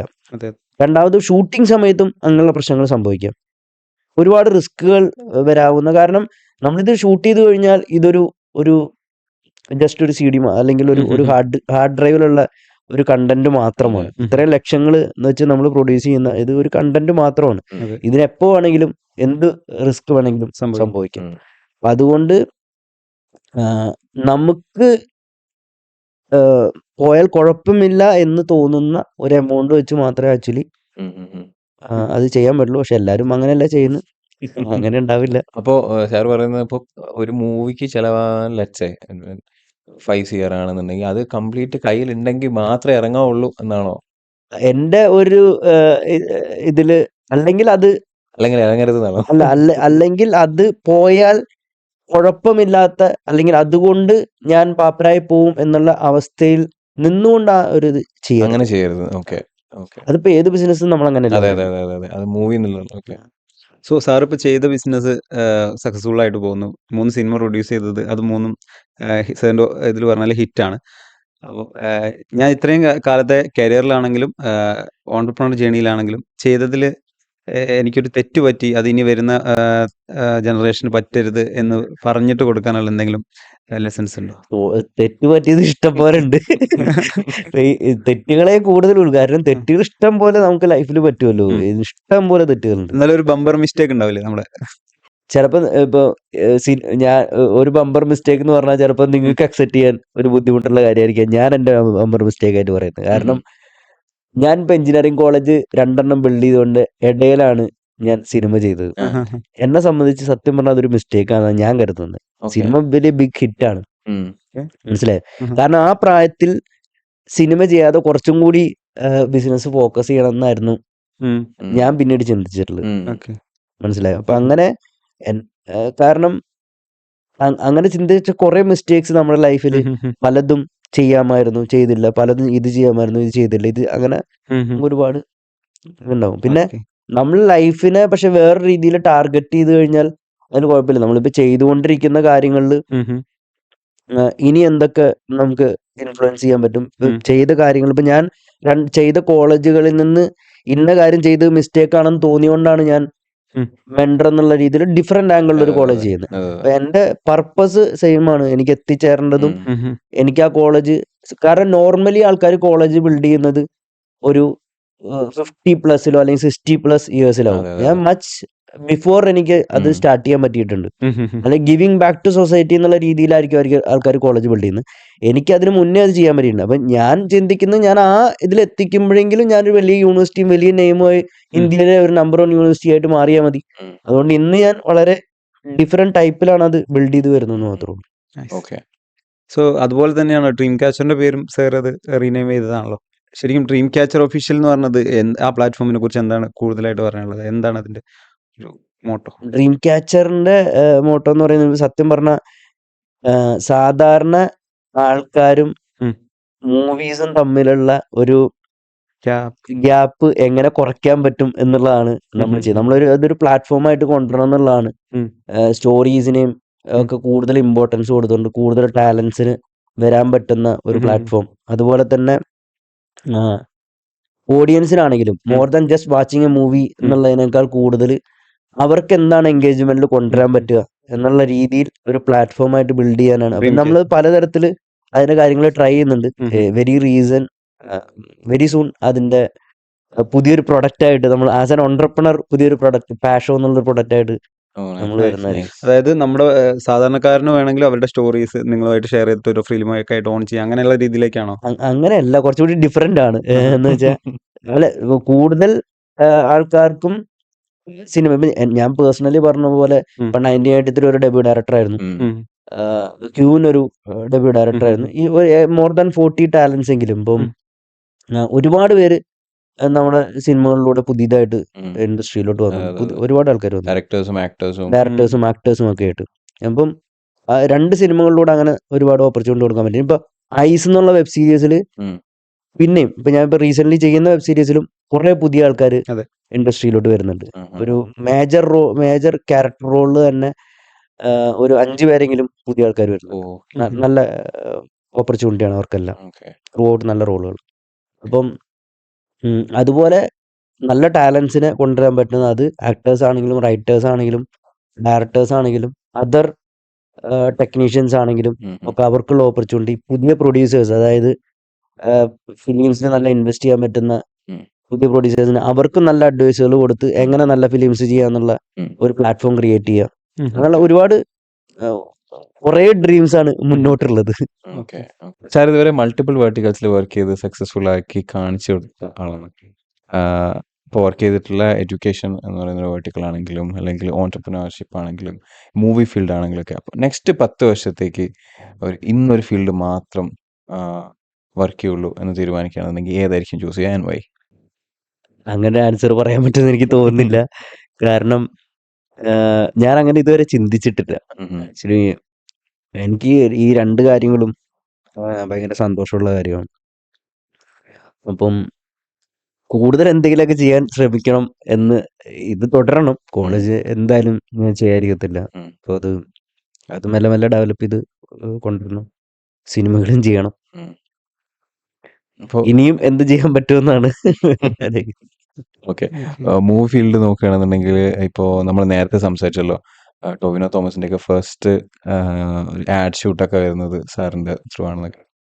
ടൊവിനായിട്ട് കുറേ ഫോട്ടോസും എവിടെയോ നിങ്ങൾ ഒരുമിച്ച് ഒരു ട്രിപ്പ് പോയതൊക്കെ ആയിട്ടുണ്ട്. അപ്പോൾ പുള്ളിയായിട്ട് നല്ല റിലേഷൻഷിപ്പ് കീപ്പ് ചെയ്യുന്നുണ്ട് തോന്നുന്നത്. ടോവി ഒരു ജെന്യൂൻ ഫ്രണ്ടാണ്. ആക്ച്വലി നല്ലൊരു മോർ ദാൻ ഒരു ആക്ടർ അല്ലെങ്കിൽ ഒരു ടോവി, എനിക്ക് തോന്നുന്നു ടോവിയായിട്ട് പരിചയമുള്ള അല്ലെങ്കിൽ അടുത്ത് ഇടപഴകിയിട്ടുള്ള എല്ലാ ആൾക്കാർക്കും അങ്ങനെ തന്നെ ആയിരിക്കും. പക്ഷെ എനിക്കെന്തോ കൂടുതലായിട്ട് ജെല്ലാവാൻ പറ്റിയിട്ടുണ്ട് ടോവിയായിട്ട്. അപ്പം മുന്നേ റോഷൻ ഷൂട്ടിലൊക്കെ വന്നിട്ടുണ്ടെങ്കിലും ഞാൻ അപ്പോഴൊന്നും അങ്ങനെ അത്ര ഫ്രണ്ട്ഷിപ്പും കാര്യങ്ങളൊന്നും ഇല്ലായിരുന്നു. അറിയാം അങ്ങോട്ടും ഇങ്ങോട്ടും എന്നുള്ളതല്ലാതെ കാണയുടെ ഷൂട്ടിംഗ് സമയത്താണ് ശരിക്കും നല്ല ഒരു ഫ്രണ്ട്ഷിപ്പ് ബിൽഡ് ആവുന്നത്. പിന്നെ അത് മാത്രമല്ല, ഇപ്പം കാണയ്ക്കാണെങ്കിലും ടോവിയുടെ ഇന്റൻഷൻസും അല്ലെങ്കിൽ ടോവി സിനിമയെ കാണുന്ന കാര്യങ്ങളും ഒക്കെ വളരെ എത്തിക്കലും അല്ലെങ്കിൽ വളരെ ഗിവിങ് മെന്റാലിറ്റി ഉള്ള ഒരാളാണ്. കാരണം ഇപ്പോൾ കാണയുടെ സമയത്ത് തന്നെ കോവിഡിന്റെ സമയത്താണ് കാണെ നമ്മൾ പ്രൊഡ്യൂസ് ചെയ്യാൻ തീരുമാനിക്കുന്നത്. അപ്പോൾ ആ സമയത്ത് ആക്ച്വലി ഞങ്ങളൊരു ചെറിയ ടീമായിട്ടാണ് കാണെ പ്രൊഡ്യൂസ് ചെയ്യാൻ തീരുമാനിച്ചത്. അപ്പം കുറച്ച് ടീം മെമ്പേഴ്സേ ഉള്ളൂ, ക്രൂ കുറച്ചേ ഉള്ളൂ, ആക്ടേഴ്സും കുറച്ചേ ഉള്ളൂ. അപ്പോൾ ഒരു തോട്ട് ഉണ്ടായിരുന്നു, ആക്ടേഴ്സൊക്കെ 50% എമൗണ്ടേ വാങ്ങിക്കാൻ പാടുള്ളൂ, എന്നിട്ട് ഇത് ചെയ്യാൻ പാടുള്ളൂ. ആക്ച്വലി ടോവി അതിനും റെഡി ആയിരുന്നു. അത് മാത്രമല്ല, കാരണം സിനിമയിലുള്ള ബാക്കി എല്ലാ ഇൻഡസ്ട്രിയിലെ ആൾക്കാർക്ക് ജോലി ഉണ്ടെങ്കിലും സിനിമയിലുള്ള ആൾക്കാർക്ക് ഒരു ജോലിയില്ല. കാരണം സിനിമ മാത്രമാണ് പ്രൊഡക്ഷൻ നിർത്തിവെച്ചു. അപ്പൊ സിനിമ എന്ന് പറയുമ്പോൾ ഫ്രണ്ടിൽ നിൽക്കുന്ന ആൾക്കാർ മാത്രമല്ലല്ലോ, സിനിമയുടെ ബാക്കിലുള്ള ഒരുപാട് ആൾക്കാരുണ്ട്. ബാക്കിൽ വർക്ക് ചെയ്യുന്ന ഒരുപാട് ആൾക്കാരുണ്ട്, അവരുടെയൊക്കെ കുടുംബങ്ങളുണ്ട്, കാര്യങ്ങളുണ്ട്. അപ്പോൾ ടോവി ആക്ച്വലി ലിറ്ററലി പറയണം, ആ പടം ഷൂട്ടിംഗ് തീർന്നിട്ടും 1 മാസം കഴിഞ്ഞിട്ടാണ് എൻ്റെ കയ്യിൽ നിന്ന് ഫസ്റ്റ് പൈസ പോലും വാങ്ങിച്ചത്. ടോവി വാങ്ങിച്ചിട്ട് പോലും ഇല്ല. ടോവിയുടെ റെമ്യൂണറേഷൻ വാങ്ങിച്ചത് ഷൂട്ടിംഗ് ഒക്കെ കഴിഞ്ഞ് പിന്നീടാണ്. 1 രൂപ പോലും വാങ്ങിച്ചില്ല. കാരണം വേണ്ടാന്ന് പറഞ്ഞു. അപ്പോൾ ഇപ്പൊ അത്യാവശ്യമില്ല, അത്യാവശ്യമുള്ളപ്പോൾ ഞാൻ വാങ്ങിച്ചോളാം. അത്രയ്ക്കും നല്ല ഒരു മനസ്ഥിതി ഉള്ള ഒരാളാണ്. വേറെ ഹെൽപ്പിംഗ് മെന്റാലിറ്റി. ഇപ്പം ടോവി അല്ലാതെ തന്നെ എല്ലാ നേച്ചറിലും ഇപ്പം വെള്ളപ്പൊക്കം ഉണ്ടായാലും എല്ലാത്തിലും കാണുന്നതാണല്ലോ. അതിന്റെ ഒരു കോമൺ മാൻ. അതുകൊണ്ട് തന്നെ നമുക്ക് ജെല്ലാവാനും ആ ഒരു ഇതുണ്ടായിരുന്നു. അപ്പൊ അതുകൊണ്ട് നല്ലൊരു ഫ്രണ്ട്ഷിപ്പ് കീപ്പ് ചെയ്തിട്ടുണ്ട്. സാറിന്റെ അപ്ബ്രിങ്ങിങ്ങും ഇതേപോലെ തന്നെ ഒരു സാധാരണ കുടുംബത്തിൽ നിന്നായിരുന്നു? എങ്ങനെയാണ്? അതെ, 100%. സാധാരണ എൻ്റെ ഫാദർ പോലീസിലായിരുന്നു, മദർ ക്ലർക്കായിരുന്നു. ഓക്കെ. അപ്പൊ അവിടെ നിന്ന് എങ്ങനെയാണ് പിന്നെ? രണ്ടുപേരും ഗവൺമെന്റ് ഓഫീസിലായിരുന്നു. പക്ഷെ എന്നാലും അന്നത്തെ കാലത്തൊന്നും ഗവൺമെന്റ് അത്രയും വലിയ സാലറി ഇതൊന്നുമില്ലായിരുന്നു. അതുകൊണ്ട് നോർമൽ ഒരു മിഡിൽ ക്ലാസ് ലൈഫ് തന്നെയായിരുന്നു. ഓക്കെ. അപ്പോൾ കോളേജ് സ്റ്റാർട്ട് ചെയ്യുന്ന സമയത്ത് അപ്പോൾ വലിയൊരു ഇൻവെസ്റ്റ്മെന്റ്സ് ഒക്കെ വേണ്ടി വന്നിട്ടുണ്ടാവില്ല. അപ്പൊ അതൊക്കെ എങ്ങനെ സാർ റേസ് ചെയ്യാൻ പറ്റി ആ ഒരു യങ് ഏജിൽ? അതാ ഞാൻ പറഞ്ഞത്, ഞാൻ കോളേജിൽ പഠിക്കാൻ പോയ കാലത്ത് അവിടെ ഫീസ് അടയ്ക്കാൻ പറ്റാതിരുന്നുകൊണ്ടുള്ള കുറച്ച് പ്രോബ്ലംസ് ഒക്കെ ഉണ്ടായിരുന്നു. അപ്പൊ അത് സോൾവ് ചെയ്യാൻ വേണ്ടിയിട്ട് ഞാൻ ആ കോളേജിനെ മാർക്കറ്റ് ചെയ്തു. അവിടെ ആ കോളേജിൽ നല്ല രീതിയിൽ അഡ്മിഷൻസ് എന്ത് ചെയ്യാൻ പറ്റി. അവിടെ നന്നായി ചെയ്തപ്പോൾ അടുത്തുള്ള ബാക്കിയുള്ള കോളേജുകളിലേക്ക് നന്നായി മാർക്കറ്റ് ചെയ്യാൻ പറ്റി. ഞാൻ അന്ന് കോളേജുകൾ മൊത്തമായിട്ട് എടുത്തിട്ടാണ് മാർക്കറ്റ് ചെയ്തുകൊണ്ടിരുന്നത്. പിന്നെ അതിലൂടെയുള്ള ബന്ധങ്ങൾ വളരെ നന്നായി ഉണ്ടാക്കി. പിന്നെ അതിൻ്റെ ഒരു കോളേജ് എങ്ങനെ റൺ ചെയ്യുന്നു, അല്ലെങ്കിൽ എങ്ങനെ മാർക്കറ്റ് ചെയ്യാന്ന് ഞാൻ മാർക്കറ്റ് ചെയ്തുകൊണ്ട് പഠിച്ചു. എങ്ങനെ ബിൽഡ് ചെയ്യാം, അല്ലെങ്കിൽ എന്താണ് അതിന്റെ പ്രോസസ്സ്, കാര്യങ്ങളൊക്കെ ആ ഒരു ചെറിയ ടൈമിൽ തന്നെ പഠിച്ചെടുത്തു എന്നുള്ളതാണ് എൻ്റെ ഒരു ഭാഗ്യം. പിന്നെ ഞാൻ അതിന് ഓപ്പൺ ആയിരുന്നു. അതായത് ഒരു ഭയങ്കരമായ ഡിസയർ ചെറുപ്പം മുതൽ ഉണ്ടായിരുന്നു സ്വന്തമായിട്ട് എന്തെങ്കിലും ചെയ്യണം. കാരണം എൻ്റെ സറൗണ്ടിങ്സിലൊന്നും അങ്ങനെ ഇമ്മീഡിയറ്റ് സറൗണ്ടിങ്സിൽ ആരും അങ്ങനെ ബിസിനസ് ചെയ്യുന്നവരില്ലായിരുന്നു. റിലേറ്റീവ്സ് അങ്ങനെ ആരും അങ്ങനെ ഇല്ലായിരുന്നു. അതുകൊണ്ട് ആരുടെ അടുത്തും അങ്ങനെ ചോദിക്കാനുള്ള ഇതൊന്നും ഇല്ലായിരുന്നു. പിന്നെ ഉണ്ടായിരുന്ന ഈ കോളേജിന്റെ ചെയർമാൻമാരുടെ മക്കളും വൈസ് ചെയർമാൻമാരായിട്ടുള്ള അവരും ഒക്കെയാണ് കൂടുതലുണ്ടായിരുന്നത്. അപ്പം അവരുടെ കൂടെയൊക്കെയുള്ള ഫ്രണ്ട്ഷിപ്പുകൾ എന്നെ ഹെൽപ്പ് ചെയ്തിട്ടുണ്ട്. പിന്നെ നമ്മളൊരു കാര്യത്തിന് വേണ്ടി ഓപ്പൺ ആവുമ്പോൾ നമുക്ക് ഇപ്പൊ ഈ നമ്മള് ലോ ഓഫ് അട്രാക്ഷൻ എന്നൊക്കെ പറയുന്ന അതാണല്ലോ. നമ്മള് ശരിക്കും നമ്മുടെ സബ് കോൺഷ്യസ് മൈൻഡിനെ ഭയങ്കരമായിട്ട് നമ്മൾ സാധനം ആഗ്രഹിക്കുമ്പോൾ നമ്മളിലേക്ക് ആ കാര്യങ്ങൾ പിന്നെ കോളേജാണ് എനിക്കൊരു ഫാക്ടറായിട്ട് തുടങ്ങാൻ വന്നത്. എന്റെ എക്സ്പീരിയൻസ് അതായിരുന്നു, അതുകൊണ്ട് ഞാനത് അന്ന് ഈ കോളേജിനൊക്കെ വേണ്ടിയിട്ട് മാർക്കറ്റ് ചെയ്യുന്ന ഒരു സമയത്ത് ഫീസ് കൊടുക്കാനൊന്നും പറ്റാത്ത നിൽക്കുന്ന സമയത്തൊക്കെ ഇങ്ങനെ ഒരു മൂവി പ്രൊഡ്യൂസർ ഒക്കെ ആവുമെന്ന് എപ്പോഴെങ്കിലും സ്വപ്നത്തിൽ പോലും വിചാരിച്ചില്ല.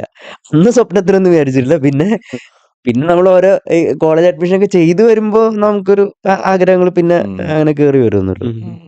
നമ്മൾ ബിസിനസ്സുകാരനാവും തന്നെ ആഗ്രഹിച്ചിട്ടില്ല. നമ്മള് ഒരു കാറ് വാങ്ങിക്കാൻ പറ്റുമെന്ന് തന്നെ മുന്നേ നമ്മൾ ചിന്തിച്ചിട്ട്. ഓക്കെ. ഇപ്പം ശരിക്കും ഒരു ഓൺടർപ്രണർ ആണ്, അതുപോലെ ഒരു പ്രൊഡ്യൂസറാണ്, ഫണ്ട് ചെയ്യുന്നുണ്ട്. ഇപ്പം പക്ഷെ എന്നാലും ഞാനൊരു ഡ്രീമിന്റെ പുറകെ ഇപ്പോഴും ഞാൻ ഡ്രീമിന് വേണ്ടി ചേസ് ചെയ്തുകൊണ്ടിരിക്കുന്നു, അല്ലെങ്കിൽ അതാണ് എന്നെ മുന്നോട്ട് നയിക്കുന്നതെന്ന് ചോദിച്ചു കഴിഞ്ഞാൽ അതിനെന്താണ് ആൻസർ പറയുക? അത് രണ്ട് കാര്യത്തിലും, അതായത് ഇപ്പം ഫിലിംസ് എന്നുള്ള ഒരിതിലാണെങ്കിലും എനിക്ക് പെർഫെക്റ്റ് ആയിട്ടുള്ള ഡ്രീം ഉണ്ട്. അതേപോലെ തന്നെ എഡ്യൂക്കേഷനിലാണെങ്കിലും പെർഫെക്റ്റ് ആയിട്ടുള്ള ഡ്രീം ഉണ്ട്. ഞാൻ നേരത്തെ പറഞ്ഞ പോലെ ഒരുപാട് എമൗണ്ട് ഉണ്ടാക്കുക, അല്ലെങ്കിൽ ക്യാഷ് ഉണ്ടാക്കുക, അല്ലെങ്കിൽ ഭയങ്കര റിച്ച് ആവുക, അതല്ല എൻ്റെ ഒരു ലക്ഷ്യം. ഒരുപാട് സിനിമകൾ ചെയ്യുന്ന ഒരു പ്ലാറ്റ്ഫോം ബിൽഡ് ചെയ്യണം. ആ പ്ലാറ്റ്ഫോം എന്ന് പറയുന്നത് ഒരു സാധാരണക്കാരും, അതായത് കോമൺ ആയിട്ട് സിനിമ കാണുന്ന ആൾക്കാർ, ഇപ്പൊ ഓഡിയൻസും അതേപോലെ സിനിമയും തമ്മിലുള്ള ഒരു ഗ്യാപ്പ്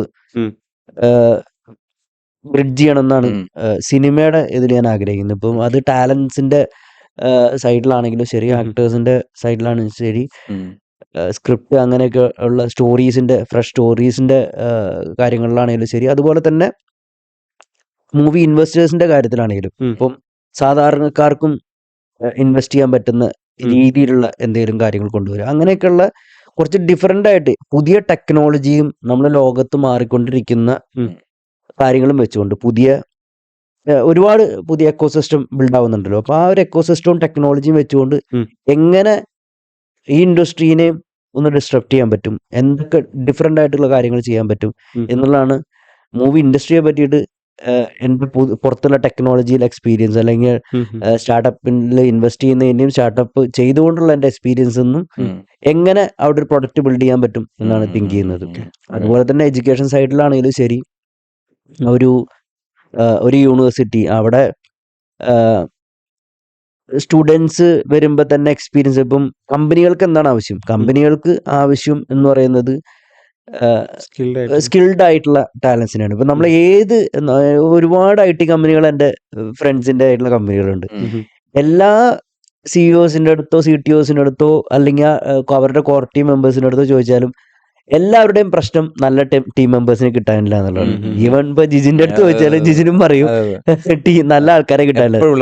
എപ്പോഴും ഉള്ള പ്രശ്നമാണ് ടാലൻസ്. നമ്മളുടെ എല്ലാ ഫോറങ്ങളിലും ഇപ്പൊ CEOസിന്റെ ആണെങ്കിലും ശരി, കമ്പനി ഓണേഴ്സിന്റെ ഫോറങ്ങളിലാണെങ്കിൽ ഒക്കെ ഡിസ്കഷൻ നല്ല ആൾക്കാരെ കിട്ടാനില്ല, നല്ല ആൾക്കാരെ കിട്ടാനില്ല. അപ്പൊ എവിടെയാണ് ഈ നല്ല ആൾക്കാർ? എന്നാൽ പഠിച്ചുകൊണ്ടിരിക്കുന്ന പിള്ളേരുടെ പ്രശ്നം എന്ന് വെച്ചാലോ എങ്ങനെ നല്ല ജോലി കിട്ടും എന്നുള്ളതാണ്. സോ അവിടെ ഒരു വലിയ ഗ്യാപ്പാണ്. ഈ രണ്ട് തമ്മില് എങ്ങനെ സോൾവ് ചെയ്യാന്നുള്ളത്. അപ്പം CEOസിന്റെ കൂടെയുള്ള ആ ഒരു ഇതിലും ഒരു ടെക് ഓണ്ടർപ്രണേഴ്സിന്റെ ഒക്കെ ഉള്ള രീതിയിലും, അല്ലെങ്കിൽ കോളേജ് നടത്തിയിട്ടുള്ള എക്സ്പീരിയൻസിലും ഇതിലെ ഗ്യാപ്പ് എന്താണെന്ന് നമുക്ക് ക്ലിയർ ആയിട്ട് അറിയാം. ഒരു ഫ്രഷറെ ഇന്റർവ്യൂ ചെയ്ത് കഴിഞ്ഞാൽ ഒരു 18 മന്ത്സോളാണ് ഒരു കമ്പനി അവരുടെ സ്റ്റേജിലേക്ക് ആക്കാൻ വേണ്ടി സ്പെൻഡ് ചെയ്യുന്നത്. അപ്പോ ഇതിലെ പ്രശ്നം എന്താന്ന് വെച്ച് കഴിഞ്ഞാൽ, ശരിക്കും കോളേജ് നടത്തുന്നവർക്കൊന്നും കമ്പനി നടത്തിയിട്ടുള്ള എക്സ്പീരിയൻസ് ഇല്ല. കമ്പനി നടത്തുന്നവർക്ക് കോളേജുകളിൽ പോയി ടൈം ഇൻവെസ്റ്റ് ചെയ്യാനുള്ള ടൈമും ഇല്ല. അപ്പൊ ആ ഗ്യാപ്പ് എങ്ങനെ സോൾവ് ചെയ്യാം എന്നുള്ളതാണ് നമ്മൾ ചെയ്തുകൊണ്ടിരിക്കുന്നത്. ഇപ്പൊ മെൻഡറിൽ ആണെങ്കിലും അങ്ങനെ തന്നെയാണ് ചെയ്യുന്നത്. ഫസ്റ്റ് ഡേ തൊട്ടിട്ട് അവർക്ക് അഡീഷണൽ പ്രോഗ്രാംസ് ചെയ്യുന്നു. ഞാൻ ശരിക്കും ഇൻഫോ പാർക്കിലൊക്കെ ഉള്ള കമ്പനികളുടെ, ഇപ്പൊ എൻ്റെ ഒരു സുഹൃത്തിന്റെ കമ്പനി തന്നെയാണ് ലിറ്റ്മസ് 7 എന്ന് പറയുന്നത്. അപ്പൊ ആ കമ്പനിയിലൊക്കെ ഉള്ള ഫ്രഷേഴ്സ് വന്ന അവരെ ട്രെയിൻ ചെയ്യുന്ന കരിക്കുലം അവരുടെ അടുത്ത് സംസാരിച്ച്, എൻ്റെ ഫ്രണ്ടിന് ഓൺ ചെയ്യുന്ന CEO ആയിട്ടുള്ള കമ്പനി ആയതുകൊണ്ട് പുള്ളിയോട് സംബന്ധിച്ച് അവരുടെ ട്രെയിനിങ് ഡിപ്പാർട്ട്മെന്റ് എനിക്ക് കരിക്കുലം തന്ന് ആ കരിക്കുലമാണ് ഞാൻ ഫസ്റ്റ് ഡേ തൊട്ടിൽ സ്റ്റുഡൻസിനെ പഠിപ്പിക്കുന്നത്. സോ അവർ ആ കരിക്കുലത്തിൽ പ്രിപ്പയർഡ് ആവും. പിന്നെ അവർ പ്രൊഡക്റ്റ് ബിൽഡ് ചെയ്തുകൊണ്ടിരിക്കും. അപ്പൊ ഒരു 3rd ഇയർ 4th ഇയർ ആകുമ്പോഴേക്കും അവർ വളരെ എക്സ്പീരിയൻസ്ഡ് ആയിട്ടുള്ള ടാലൻസ് ആയിട്ട് മാറും. വേണു സാറിന്റെ അല്ലേ ലിറ്റ്മസ്? അതെ അതെ. ഓക്കെ. അപ്പൊ അത് അങ്ങനെയുള്ള ചേഞ്ചസ് ക്രിയേറ്റ് ചെയ്യുക. ഇപ്പൊ ഒരു ഇപ്പം അതിലാഗ്രഹം എന്ന് പറഞ്ഞപ്പം നമുക്കിപ്പോ സ്റ്റാൻഫോർഡ് യൂണിവേഴ്സിറ്റി അല്ലെങ്കിൽ ഹാർവാർഡ് യൂണിവേഴ്സിറ്റി എന്നൊക്കെ പറയുന്നത് ആ യൂണിവേഴ്സിറ്റിയിലൊക്കെ പ്രൊഫസേഴ്സ് ആണ് അവിടുത്തെ മെന്റേഴ്സ് ആയിട്ടുള്ളത്.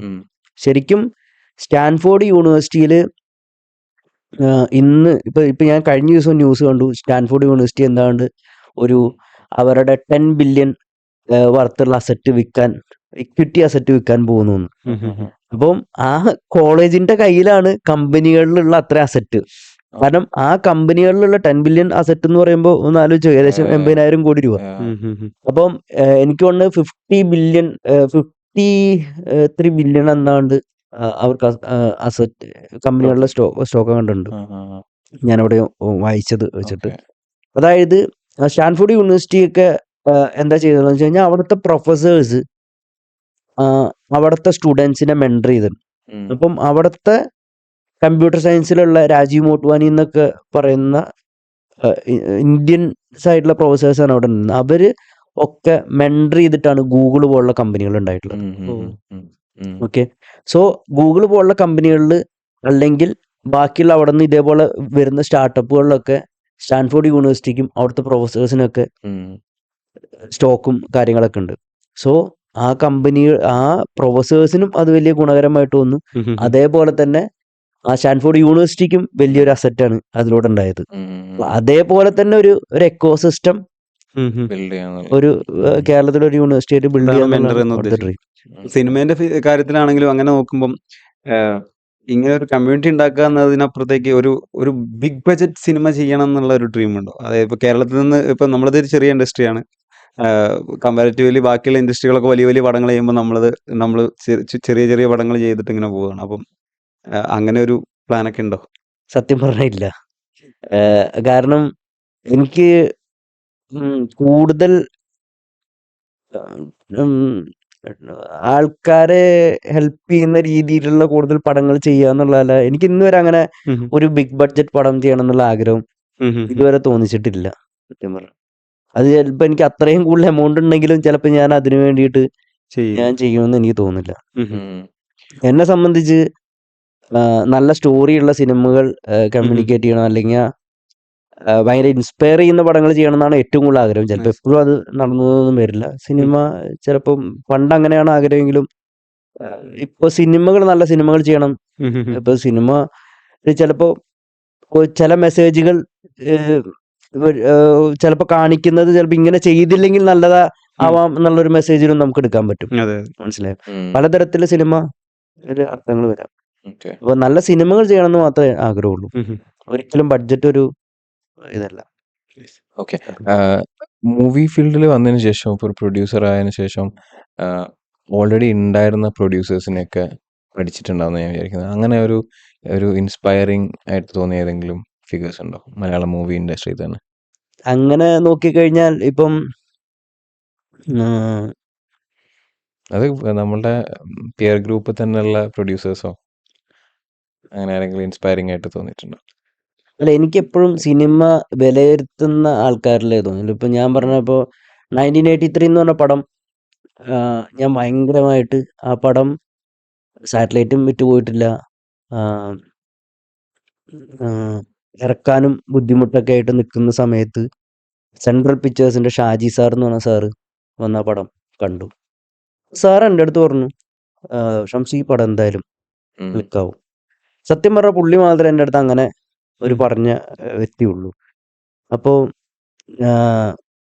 ഞാൻ എപ്പോഴും പുള്ളിയുടെ അടുത്താണ് എന്തെങ്കിലും അഭിപ്രായങ്ങളൊക്കെ ഉണ്ടെങ്കിൽ അങ്ങനെ ചോദിക്കാറുള്ളൂ. ഓക്കെ.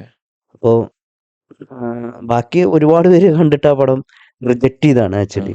ഒരുപാട് പേര് റിജക്ട് ചെയ്ത പടമാണ് 1993 ബിഫോർ റിലീസ്. ഓക്കെ.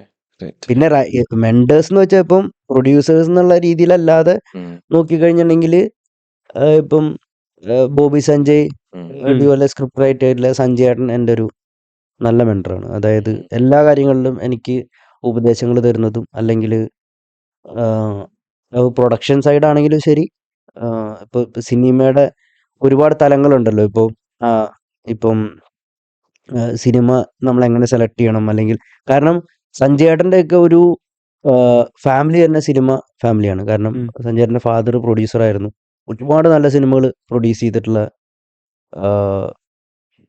പ്രൊഡ്യൂസറാണ് കരയച്ചനങ്ങൾ. അപ്പം ഒരുപാട് എക്സ്പീരിയൻസ് ഉണ്ട്. ചെറുപ്പം മുതലേ സിനിമ കണ്ട് വന്നിട്ടുള്ള എക്സ്പീരിയൻസുകൾ, സിനിമ പഠിച്ച എക്സ്പീരിയൻസ്, അല്ലെങ്കിൽ സിനിമയിൽ അസിസ്റ്റന്റ് ഡയറക്ടർ ആയിട്ടുള്ള വർക്ക് ചെയ്ത എക്സ്പീരിയൻസ്, ഒരുപാട് എക്സ്പീരിയൻസ് ഉണ്ട്. അപ്പോൾ അതുകൊണ്ട് സഞ്ജയ് ഏട്ടനാണ് ഇപ്പോഴത്തെ എൻ്റെ ഒരു രീതിയിൽ എനിക്ക് സിനിമയിൽ മെന്റർ ആയിട്ടുള്ളത്. അങ്ങനെ എനിക്ക് സോ 24ാമത്തെ വയസ്സാകുമ്പോഴത്തേക്കും ഫസ്റ്റ് ഓൺ കോളേജ് സ്ഥാപിച്ച് അത് സക്സസ്ഫുൾ ആയിട്ട് റൺ ചെയ്ത് പോകുന്നു.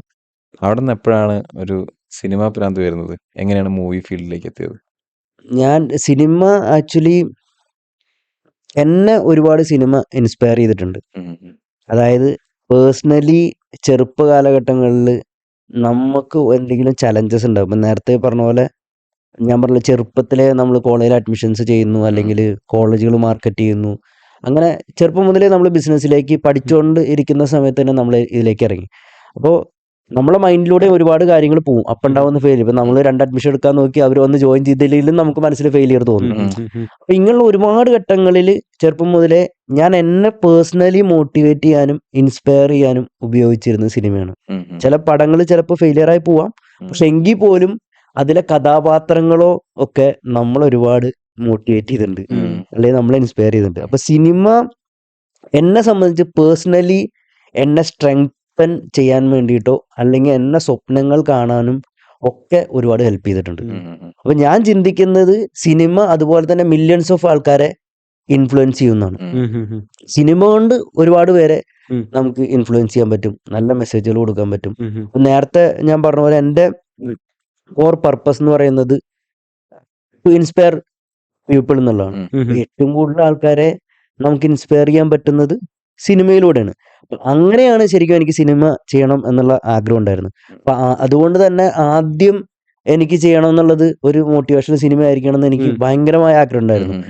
അപ്പം 1983 അല്ലായിരുന്നു ചിലപ്പോൾ, ആ സബ്ജക്റ്റ് അല്ലായിരുന്നു ആ സമയത്ത് വന്നിരുന്നു. ചിലപ്പോൾ ആ സമയത്ത് ഞാൻ ചെയ്യില്ല, കാരണം ആ സമയത്ത് എനിക്ക് സിനിമയാണെന്ന് വലിയൊന്നുമില്ല. പക്ഷെ ആ സിനിമ അങ്ങനെ കണക്ട് ചെയ്യുന്ന ആയതുകൊണ്ട്, അതായത് ഭയങ്കര ഇൻസ്പിറേഷണൽ ആയിട്ടുള്ള ഒരു സ്റ്റോറി, അതുപോലെ തന്നെ ഒരു ഫാദർ സൺ കണക്ഷൻ.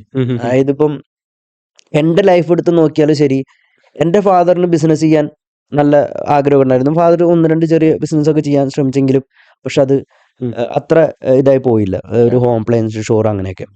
ഫാദർ എൻ്റെ അടുത്ത് ചെറുപ്പം മുതലേ ബിസിനസ്സുകാരുടെ കഥ പറയായിരുന്നു. ഇപ്പൊ ടാറ്റയുടെ കഥ, ബിർളയുടെ കഥ, അങ്ങനെയുള്ള പല കഥകളും. അപ്പൊ ചെറുപ്പം മുതലേ എനിക്കൊരു സാധനം ഉണ്ടായിരുന്നു, ബിസിനസ്സുകാരനാണെങ്കിൽ ലൈഫിൽ ഒന്ന് സെറ്റിൽ ആവാൻ പറ്റുള്ളൂ എന്നുള്ള ഒരു തോട്ട് മനസ്സിലുണ്ടായിരുന്നു. അപ്പൊ അത് ഇൻസ്റ്റലി ഇത് ശരിക്കും എൻ്റെ ഫാദറിൽ നിന്നാണ്. അപ്പൊ ഒരു ഞാൻ എപ്പോഴും നമ്മള് നോർമൽ ലൈഫിലും കാണാറുണ്ട്, നമ്മുടെ പാരൻസിന് ചിലപ്പോൾ നമുക്ക് എത്താൻ പറ്റാത്ത എന്തെങ്കിലും സാഹചര്യങ്ങൾ, അതായത് കറക്റ്റായിട്ടുള്ള ഒരു മെന്റർഷിപ്പ് ഇല്ലാതെ, അല്ലെങ്കിൽ കറക്റ്റായിട്ടുള്ള ഒരു കോച്ചിങ് ഇല്ലാത്തതുകൊണ്ട് എത്താൻ പറ്റാത്ത സ്ഥലത്തേക്കായിരിക്കും നമ്മൾ നമ്മുടെ കിഡ്സിനെ ഡ്രൈവ് ചെയ്യാൻ ആദ്യം നമ്മൾ ശ്രമിക്കുന്നത്. അപ്പോൾ എനിക്ക് അതാണ് അതിൽ കണക്ട് ചെയ്തൊരു കാര്യം, ഒരു ഫാദർ സൺ റിലേഷൻഷിപ്പ്, എന്നാൽ അതിലൊരു മോട്ടിവേഷൻ സബ്ജക്റ്റ്. അപ്പോൾ അതൊരു റൈറ്റ് സബ്ജക്റ്റ് ആയതുകൊണ്ടാണ് അന്ന് ചെയ്ത്. പക്ഷെ ഇതിന്റെ കോർ കാര്യം എന്ന് പറയുന്നത് മില്യൺസ് ഓഫ് പീപ്പിളിനെ നമുക്ക് സിനിമയിലൂടെ ഇൻസ്പയർ ചെയ്യാൻ പറ്റും. അതുകൊണ്ട് സിനിമ ചെയ്യണം, ഇന്നും ഞാൻ സിനിമ ചെയ്യണമെന്ന് ആഗ്രഹിക്കുന്നതിന്റെ ശരിക്കുള്ള ഇൻസ്പിറേഷൻ അത് തന്നെയാണ്. ഓക്കെ. അതേപോലെ വേറൊരു കാര്യം മെൻഷൻ ചെയ്യാൻ വിട്ടുപോയത്, നമ്മള് സാറിന്റെ ഒരു സാർ ഹെൽത്ത് ഫ്രീക്ക് അല്ലേ, ലൈക്ക് ഫിറ്റ്നസ് ഫ്രീക്ക് അല്ലേ? 100%. അപ്പോൾ ആ ഒരു ജേണി എങ്ങനെയാണ്? ആരാണ് മോട്ടിവേറ്റ് ചെയ്തത്? അല്ലെങ്കിൽ അത് ചെറുപ്പം മുതലേ ഒരു ഇതുണ്ടായിരുന്നു ഒരാളെ? അങ്ങനെയല്ല, ആക്ച്വലി നമ്മൾ വളരെ ചെറുപ്പത്തിൽ തന്നെ ഒരുപാട് ടെൻഷൻസും ഒരുപാട് ഇതൊക്കെ ആയിട്ട് ഓടി നടക്കുന്നതിന്റെ ഇടയിൽ ഒരിക്കൽ എന്തോ കാര്യത്തിന് നമ്മൾ പോയി ബോഡി ചെക്കപ്പ് ചെയ്തു. ആ. അപ്പൊ ബോഡി ചെക്കപ്പ് ചെയ്തപ്പോ അത്രയും ചെറുപ്പത്തിൽ തന്നെ കൊളസ്ട്രോള് സാധനങ്ങൾ എല്ലാം എല്ലാം തകിടം മറിഞ്ഞാണ് നടക്കുന്നത്. എനിക്ക് തോന്നുന്നത് അത് സ്ട്രെസ്സും ടെൻഷനും ഒക്കെ ഉണ്ടായിരിക്കാം. അപ്പൊ അങ്ങനെയാണ് ആക്ച്വലി വർക്കൗട്ട് തുടങ്ങുന്നത്. പിന്നെ അത് കൺസിസ്റ്റന്റ് ആയിട്ട് കീപ്പ് ചെയ്തു Keep it. എന്നുള്ളത് മാത്രമേ ഉള്ളൂ. Okay. So what's your next plans?